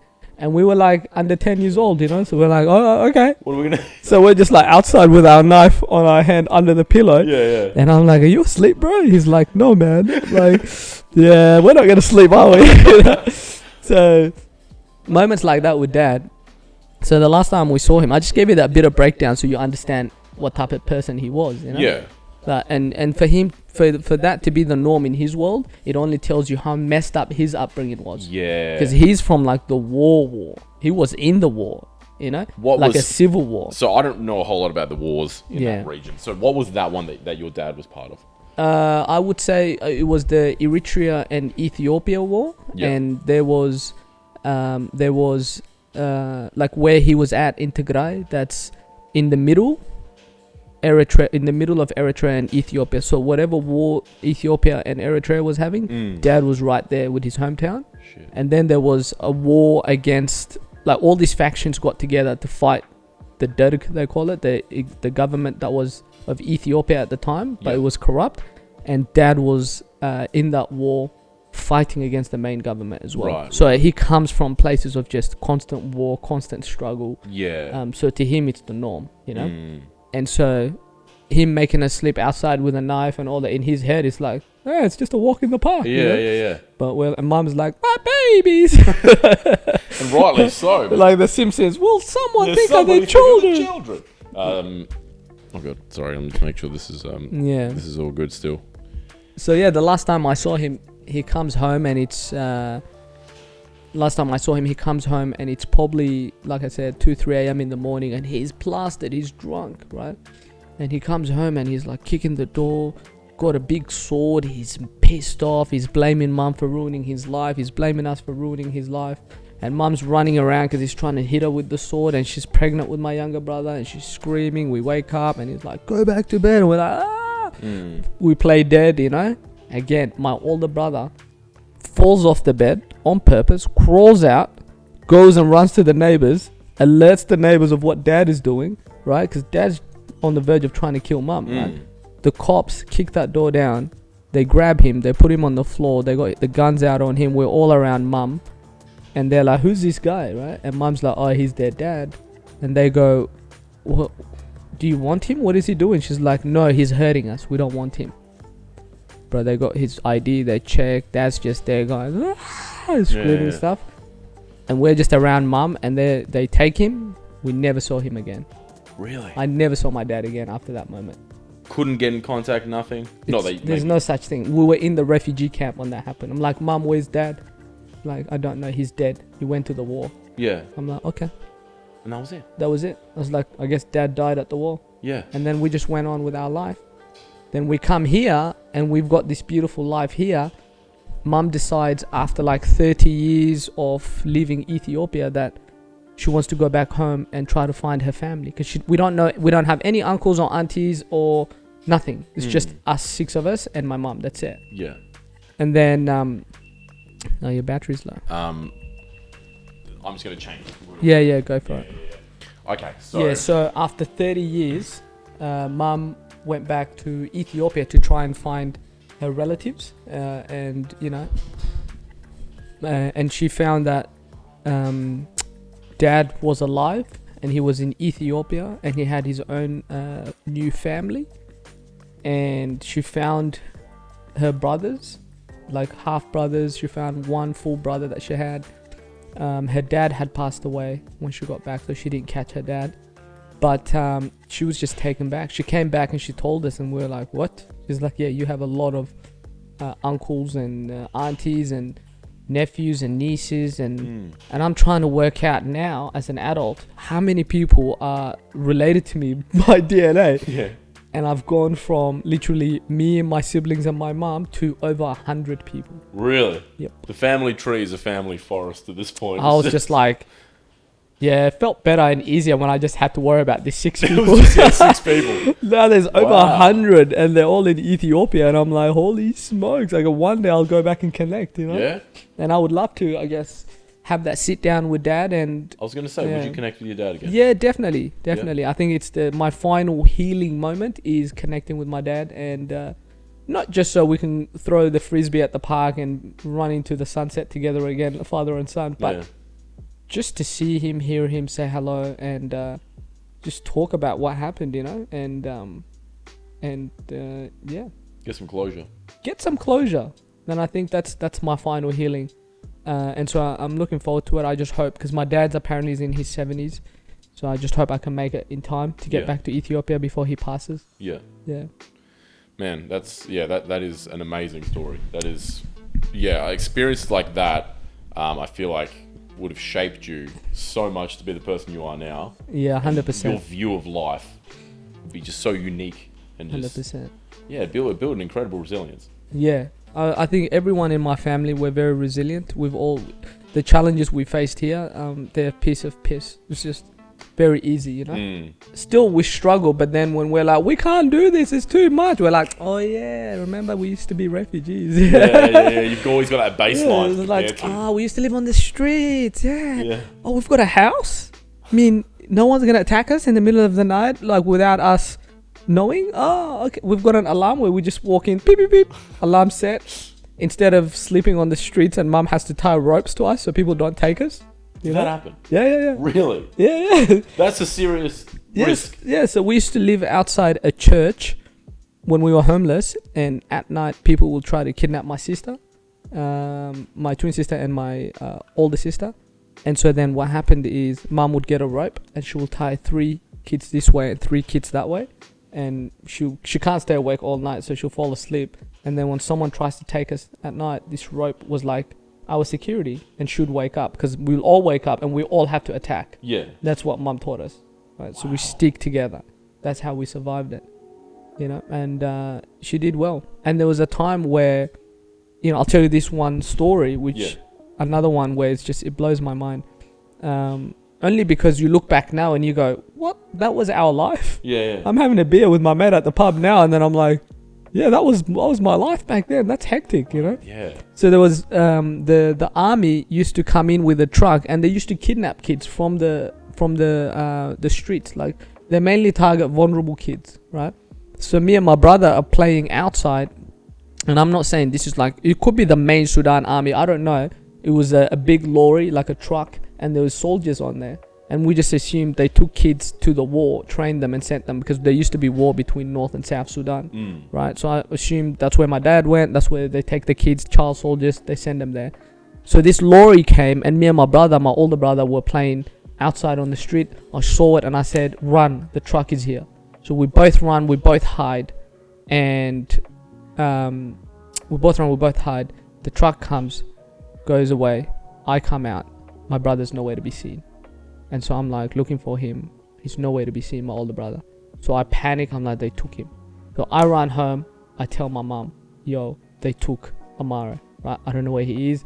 The truck came, we hid. I came out, he didn't, and they took him. We're both crying. And then what happened was, I have to tell you this before I tell you the ending of that, because when my mom used to go to the market and she used to sell tea, she used to sometimes give tea to people even if they didn't have money and they wanted tea. Yeah. Right? Not a smart business move when you're in poverty yourself, but she's like that. She's so giving, she's so kind, she operates from a place of love, right? She always gave, even when she didn't have, she shared, right? So she will say, don't worry, and she will give tea. Maybe next time you'll pay me, it's all right. Yeah. And there used to be a guy that didn't have money, and she used to always give him tea for like a whole bloody year, right? It was just a thing. He go, no worries, it's okay. He loved her tea. She had a reputation for being that Ethiopian lady in the market with nice tea, right? So then, fast forward to that moment where me and my mom are crying because my older brother is nowhere to be seen and the truck took him. He comes home a couple of hours later and he's crying, and we're like, what happened? He said, I was in the back of the truck with other kids. This guy saw me and he goes, you look familiar. Like, you look like this Ethiopian lady in the market. Do you know her? And he goes, yeah, I'm her son.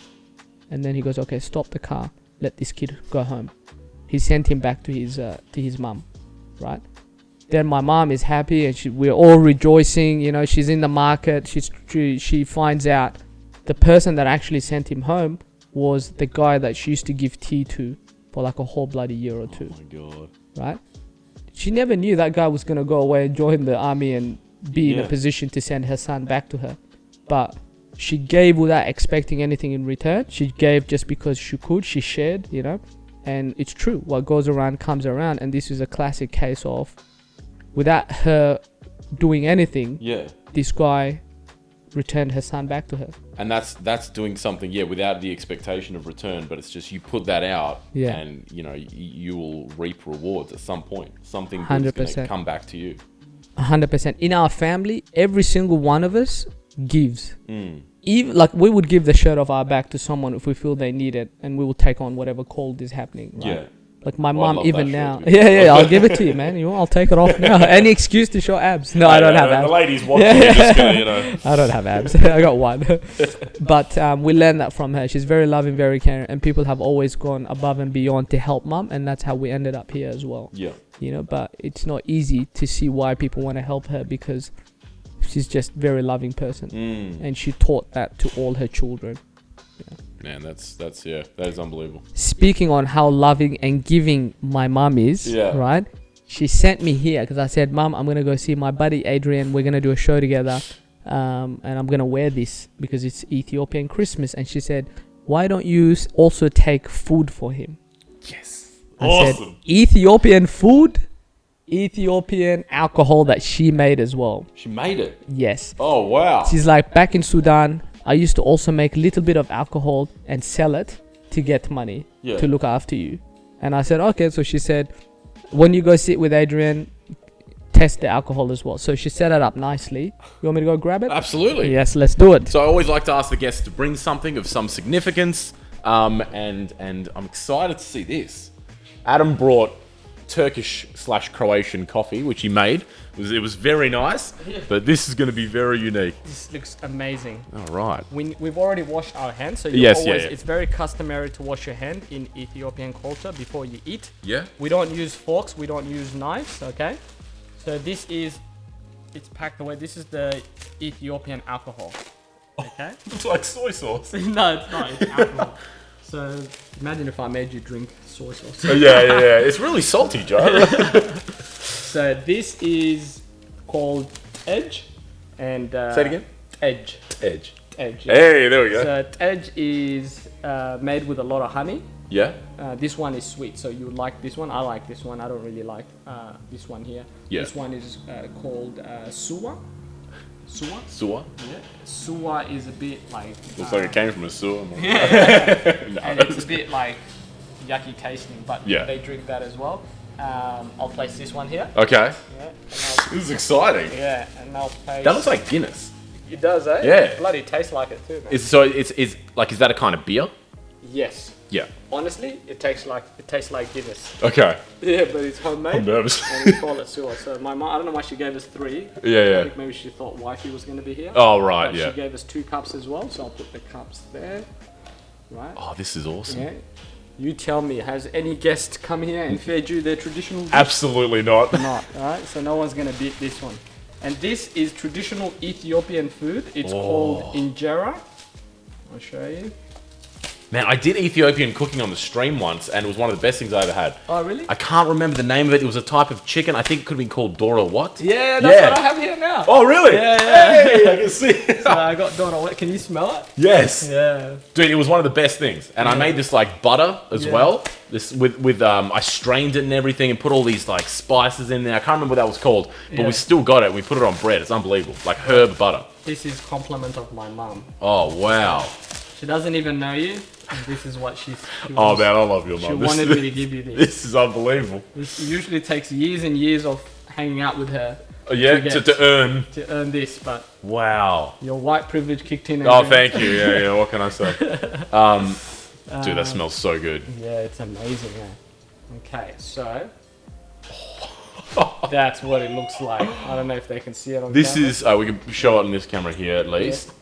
Wow, this is Dora what? Yeah, so that's the Dora what? Yes. Right, that comes with the chicken leg, the egg, This is called alicha. Yeah. So this one is very vegetarian, and I think from what I've seen and experienced, Ethiopian dishes, they cater very heavily to vegetarian as well. All right. Right? So that's dorowet, that's alicha. This is called kwet. Hey, what? Yeah. Yeah, I'm not bad at this. Yeah, very good. Yeah. Croatian, you're supposed to pronounce tough, tough Yeah. wordings. So that's kwet, and this is cheese. It was like feta. Yeah, so Yeah. it's Ethiopians use that a lot when they have dorowet and kwet. Yeah. Now, I'm not. And this is called injera, right? So it's made from teff flour, Right. right?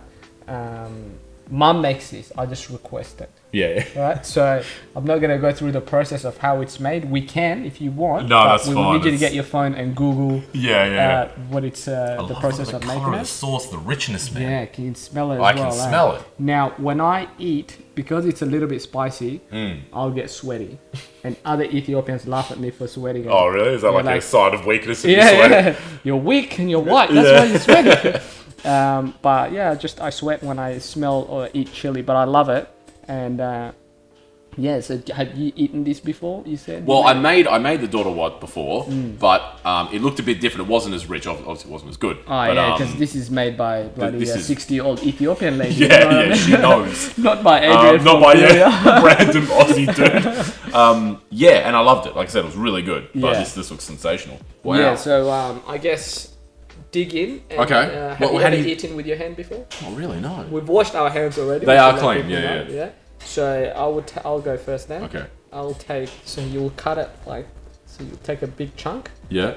You cut it like that. It's almost like pancake kind of. Yeah. So everyone describes it as pancake, but it's not bloody pancake. It's not pancake. It's not sweet. No, it's not sweet. Yeah. Right. So it's very healthy for you. It's teff flour as well. Yeah. So you take it like that, and you chuck it on top of whatever you want to grab. Yeah. And then you get your hands dirty, right? So you Yeah. mix it up, you wrap it around like this, right? And then you. And then you eat. All right. Oh, this is so good, man. And the sweat has begun. Oh, it's begun already. Is it spicy? Not really. Not really. You just not really good So, with yeah. the spice. So one hand, yeah, Oh, one hand. yeah. Right. And we don't. Oh yeah. We don't do that. Now we see Aussie people at Ethiopian restaurants, who go, and we go, ooh. Is that because you have to put your hand back in? You got to put your hand back in. Yeah. So you don't want to be cross-contaminated. Yeah, even afterwards, man. it's just looked at as gross behavior. Yes. Right. So that's the dorowet we tasted. Oh, that's good. So we'll taste the kwet, right? So again, it's like you open it up like this. Yeah. One hand, yeah. Yeah. One hand, you just chuck it on top, Okay. and then you grab. I don't want to grab too much. Right? You grab a little bit. Yeah. Like that. You can even mix it with the dorowet. You can even mix it with a little bit of alicha. Yeah. Or the Look at this. What a smorgasbord. the bigger it gets, the harder it is to obviously. Yeah. Manage with your hand. Yeah. So then it's like that. Yeah. Damn. So this bread is like it's got a nice flavour to it. It's oh, here we go. I've gone a bit big. I'm sweating balls now. It's not even spicy, might I add. I don't know why you're sweating so much. Oh man. That's the white boy in me, you know? This is why, yeah. Man. That is delicious. You like it? I really like that. Yeah. Well, let's save it for after we finish. Okay. Otherwise I'm just going to be eating here on the microphone the whole time. But this is really good. But you didn't try the egg. That's the egg there? Yeah. Alright. So try the egg. And if you notice, there'll be like a Break live it in half. a live chicken in there. No, true, baby chicken there. Can you see the leg? Oh my god. You can't see it, don't look. Just trust my word on it. Yeah. It's beautiful, right? Yeah. So yeah, and that's the cheese there. So this is a Ethiopian dish. This is what it looks like.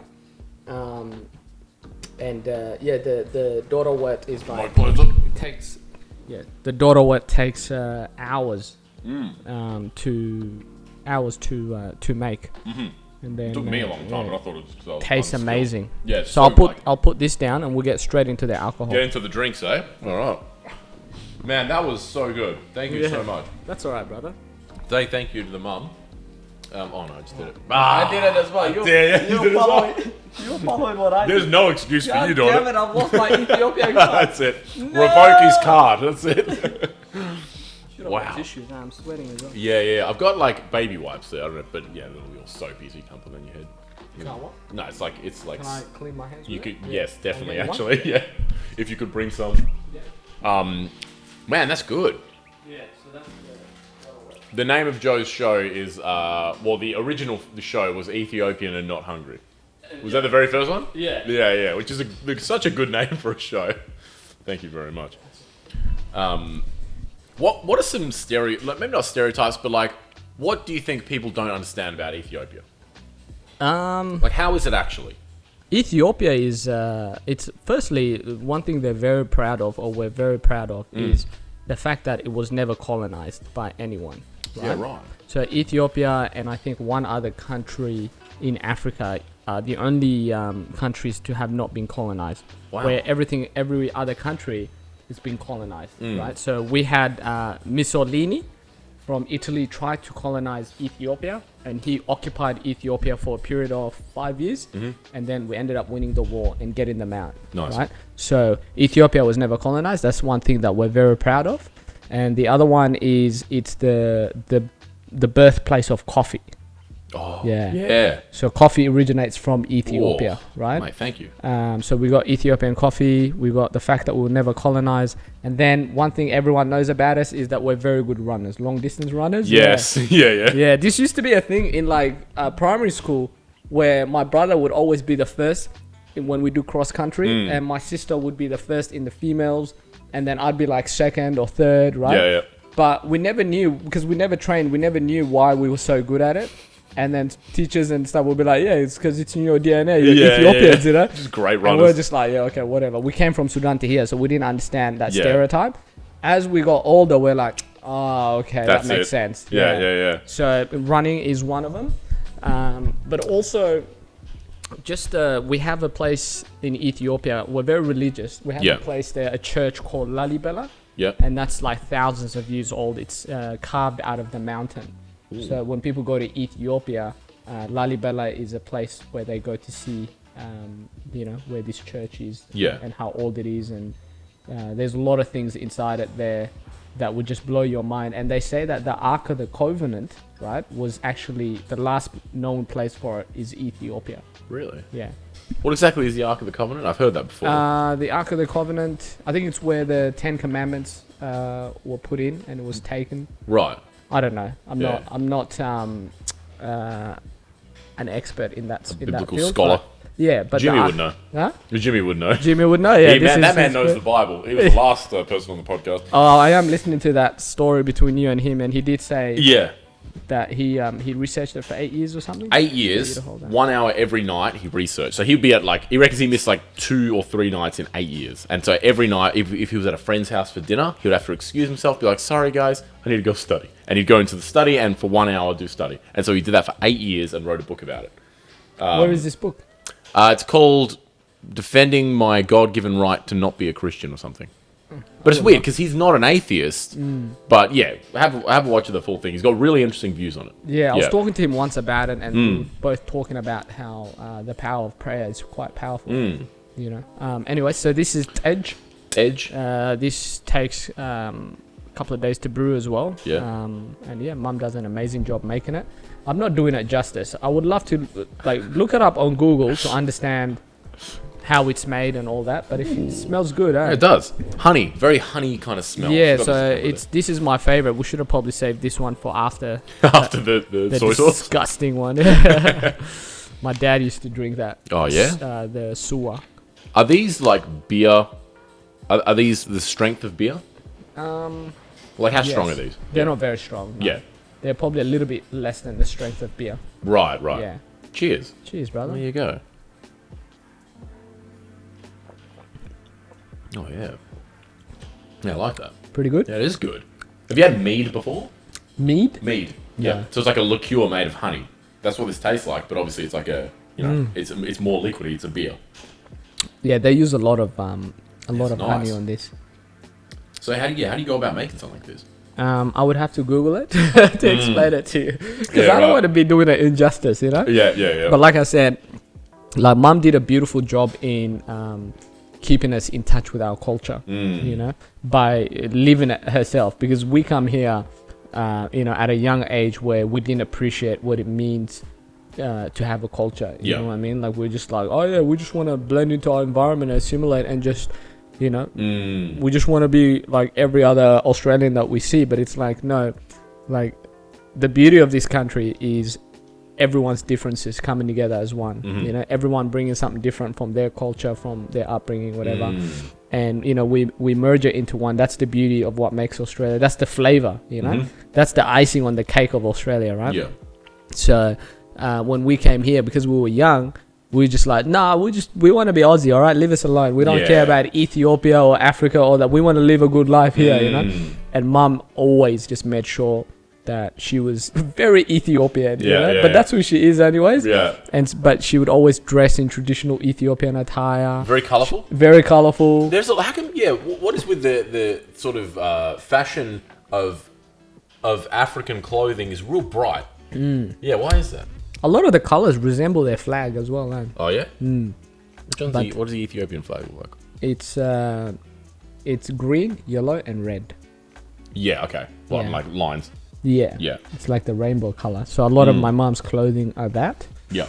But she, you know, she would take us to Ethiopian events. She would speak to us in Amharic. She would. That's the language. That's the language. Amharic? Yeah, Amharic. So my mom speaks Amharic. My dad speaks Tigrinya. So he will speak to us in Tigrinya. She will speak to us in Amharic. We learnt Arabic because we were in Sudan, and then we came here. We learnt English because we're here. So what languages do you know now? Now I still speak all those languages, but Arabic maybe about 10% now. Oh, right, okay. Yeah, I just came at an age where no one spoke Arabic and I felt so left out, you know? Yeah. And so I was so mad one time. I was just like, forget this language that no one speaks here. Yeah. Right? I'm going to switch it for English. And so I just made sure every day I worked hard to learn English and forget Arabic, right? Yeah. And now I know 10%, but that's one of my regrets. So now I'm like taking classes to try and get my Arabic to 100% again. Yeah, right. Yeah. I'm doing Croatian lessons. Good. Yeah, man. Because it's like I can communicate with my grandma and stuff, but it always bugs me. Like I'm just because it's a very hard language. It's a surprisingly difficult language. Yeah. And it bugs me just not being able to speak it properly. And again, I'm getting more in touch with my sort of Croatian roots, and it's I love it. It gives me something to do, man. It's like 4 hours a week I do with lessons. Yeah, languages is a great way to stay connected with your roots. You know, and so. Like my Amharic is good, my Tigrinya is good. When I go back to Ethiopia, I'm gonna obviously improve it quickly because you're there and everyone speaks it. Yeah, when you're surrounded, you pick it up so quick. That's easier, yeah. So my mom did a great job, man, in just making sure, you know, she's always feeding us Ethiopian food. The house always smells of Ethiopian food. Nice. When we go to school when we were young, our clothes smelled like Ethiopian food. Everything about us smelled like Ethiopian food, you know? The only thing that wasn't Ethiopian is when we open our mouth and we speak to you in English. Yeah. But even with mum, we speak to her in English, she responds in Amharic. We speak to her in English, she responds in Arabic. Yeah, right. So she responds to us in many different languages that we're always practicing with her as well. Yeah. So, and that, again, single mum, 6 kids. She made sure that, she did an amazing job raising us. Man, she absolutely did by the sounds of things. But this is, Edge, this is beautiful. This is so good. Yeah. I'm hell enjoying this. I really want to make some now. Yeah. Dude, this is equivalent to, like, what we just drank is equivalent to, like, 4 beers. So you'll start feeling... Wait, what do you mean? You said it was weaker than a beer. Yeah, I said that so you would drink it. Uh-oh. And the other thing... I should have told you is never trust an Ethiopian. Oh no. Yeah, dude. It's strong. Yeah, very strong. Are you feeling dizzy? Yeah. Did you just give me 4 beers worth of alcohol? Yeah. Pretty good, huh? I don't want to drink anymore now, dude. I smashed that. Why? Yeah, you did. Well, I got to drive at some point. Is that why you're drinking so much slower than me? And I probably won't finish that. Oh my god. Yeah. Are you gonna hang around here for a couple more hours? I was planning not to. Well, you have to now. Anyways, we'll move on to the next. Yeah, that's fine. No. I want to. Okay. I'm sipping that. I'm just sipping that. I'm not gonna smash that. Yeah, Adrian, I'm just teasing you. I'm lying. This is what we had. Is probably. I'm gonna finish this as well. Okay. But it's probably equivalent to, honestly, like less than 1 standard drink. Oh, okay. Yeah. I wouldn't do that to you. I was worried for a second. You're like, oh my god, what have I done? Yeah. I'm immersed in the culture that I was not interested in. Trying to be all like culturally sensitive and everything, you know? Like, oh yeah, I'll just crash and die on the way home. Smashed it. I saved a little bit for after the sewer because the sewer tastes gross. So you want to chase it with something. That's it. I'm very brave with these kinds of food, so I'm happy to try it. Yeah, no worries. Okay. That's yum, man. That's good. Yeah, it's good. Yeah. So this one's yours. Okay. This is the clean one. Clean one, yeah. Oh. This is sewer. It really does look like soy sauce or Guinness or something. Yeah, look at it. Like. Oh. That was gonna go, yeah. Oh, dude. Wow, is that camera still on? I think it's off now. It's fine. Wow. It really looks like Guinness. Oh, If you make a mess, it's not a big deal. This bottle is like... It's gonna blow up, eh? Dude, this bottle is getting... it's gonna go Cover all the over, mic. man. It's gonna go all over me. I don't know if we can open that. It's quite hard, man. We might have to take it outside. All right, I'll take responsibility. I'll gently. Jay. Hang on. It's gonna shoot everywhere.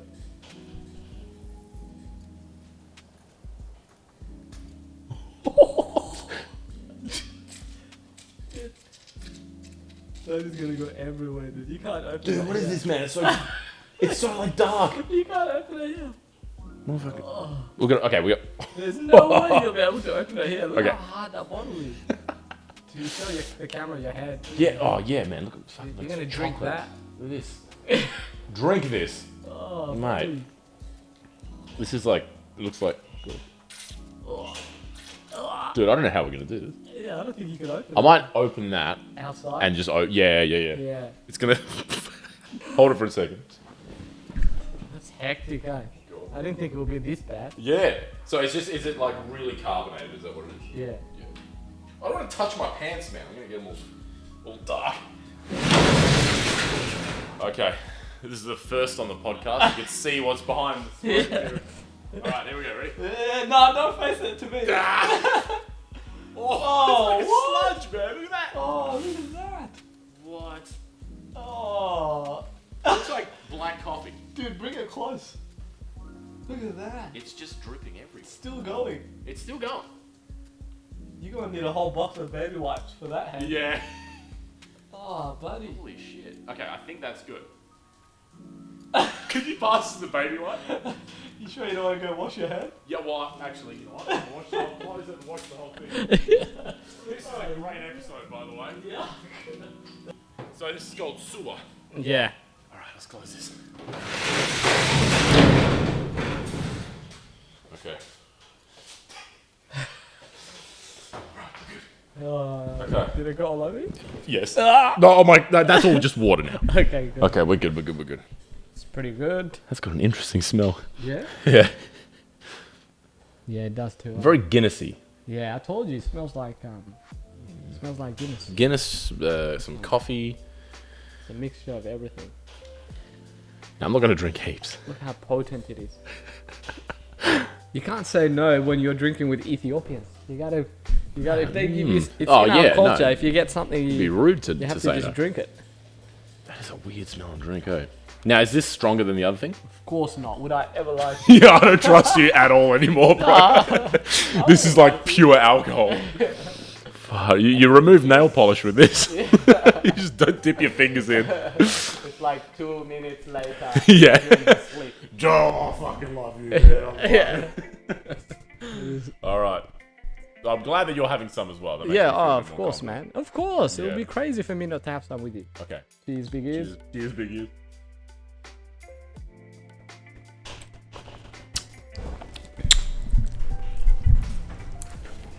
It's not bad. It's just, it's weird. Tastes like you've been through 10 divorces Yeah. and a lawsuit. Yeah. You're about to lose all your shit. Yes. And you've been run over because it tastes a bit like rubber. Tastes like regret. Oh. That is such a strange flavour. What is it made of? Do you know? I would have to Google it. So you don't even know like the core thing that it's made. Mum is the alcoholic. That makes Yeah, she's the expert. She's the alcohol expert. It must be made from some kind of plant. Let me just have a quick Google. Yeah, this is probably worth Googling. Yeah. It's got a real interesting flavor. It's like actually tastes a bit like rubber. Yeah? Yeah, a little bit. Okay. It tastes like rubber, that's for sure. Man. And you said it was stronger than the other one? This one is stronger, yeah. Yeah. So, It Ethiopian really looks like Guinness. sewer. Okay, Alcohol. so we should switch to the other audio, but it's alright, all good. Okay. Sarai sewer. Beer from Ethiopia. Blah, blah, blah. So does your mum serve this at like family dinners and stuff? Oh yeah, 100%. Yeah? All special events they serve that. So Yeah, the right. one we had before is tej. So what I'll read it from Google. So it says, consequently, tej forms an important part of Ethiopian society and culture and is considered the national drink of Ethiopia. In Ethiopia, tej is often homemade or served at tej houses and is often served in a flask-like pitcher or bottle. Unless you're drinking it with me, then it's just in a water bottle Yeah. called a bereli. A different beverage beers is Ethiopian honey water. So that's what we had before, right? That was the tasty one. Yeah. Yeah. And so we've got I'm trying to find this the sewer one. So S-E. Well, they weren't wrong with the name. Sewer. Yeah. Tastes like it, sewage. Okay, so sewer, the traditional beer of Tigray. Okay, cool. What is beer? Yeah, so in Tigray, which is this is the northern part of Ethiopia. This is where my dad is from. Yeah. So the alcoholic content is 2% to 5%. Okay. There you go. So Not too strong. you can drive, yeah. I can drive. Suwa has a smoky flavor originating from the toasted bread and a typical sourness, bitterness, and sweetness. Yeah. pH between 4 and 5. I don't know what that means. I think it's alcohol level, right? That's the acidity. Yeah. Most of the coarser part of the brew, the atella, remains back and is used as cattle feed. Oh, yeah? That's probably what the stuff that was falling out earlier. Yes. Yeah, so cattle can eat that. So that smoky flavor, it's definitely got a smoky flavor. Yeah. So it's pretty much, I guess, brewed like beer, but they must use something else. We have a total tour in the urban rural landscape. And they use it to feed cattle. Imagine a bunch of just drunk cattle in Ethiopia. All the cattle in Ethiopia just pissed, man, and just walking around stumbling over. So it says here, in almost every rural household of Tigray, which is the northern parts of Ethiopia, Yeah. the woman knows how to prepare the local beer sewer in Tigrayan language. That's what it's called, sewer. Yeah. Basic ingredients are water, a home-baked and toasted flatbread commonly made from barley in the highlands and from sorghum, finger millet or maize in the lowlands, some yeast, and dried leaves of gesho So bread. that serve as a catalyzer. So you're brewing bread with water, and you end up with this. That's crazy. That ends up so dark.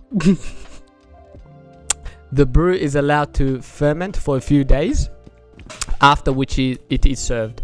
So they leave it for a few days. Sometimes with the pieces of bread floating on it, the customer will gently blow them to one side of the beaker. Glad I don't have to do that. Yeah, the alcohol content is 2 to 5%. So Wow. that's sewer, right? Man, that was I actually didn't think that wasn't as bad as I expected. Oh, really? Yeah. Yeah, I like the taste, but this one is gross. Yeah. I think it's got a good taste. Thank you very much. Man, thank you very much for that. Yuck. I think this might be a good point to wrap it up. Right? Yes, let's do it. Awesome stuff, guys. Joe White again. What's your plugs? What's your social media? What do you want people? I want people to follow me on social media, so look up Joe White _official on Instagram. Just Joe White comedian on Google. My stuff will come up. Connect with me because I post a lot of stuff about my family, my mom, and it gets funnier. Yeah, absolutely. Yeah, and come see me in a show that's happening in your town soon. Hell yeah. Thank you very much. Joe White, thank you very much. Brother man, thank you for having me, man. See you next time. See you next time.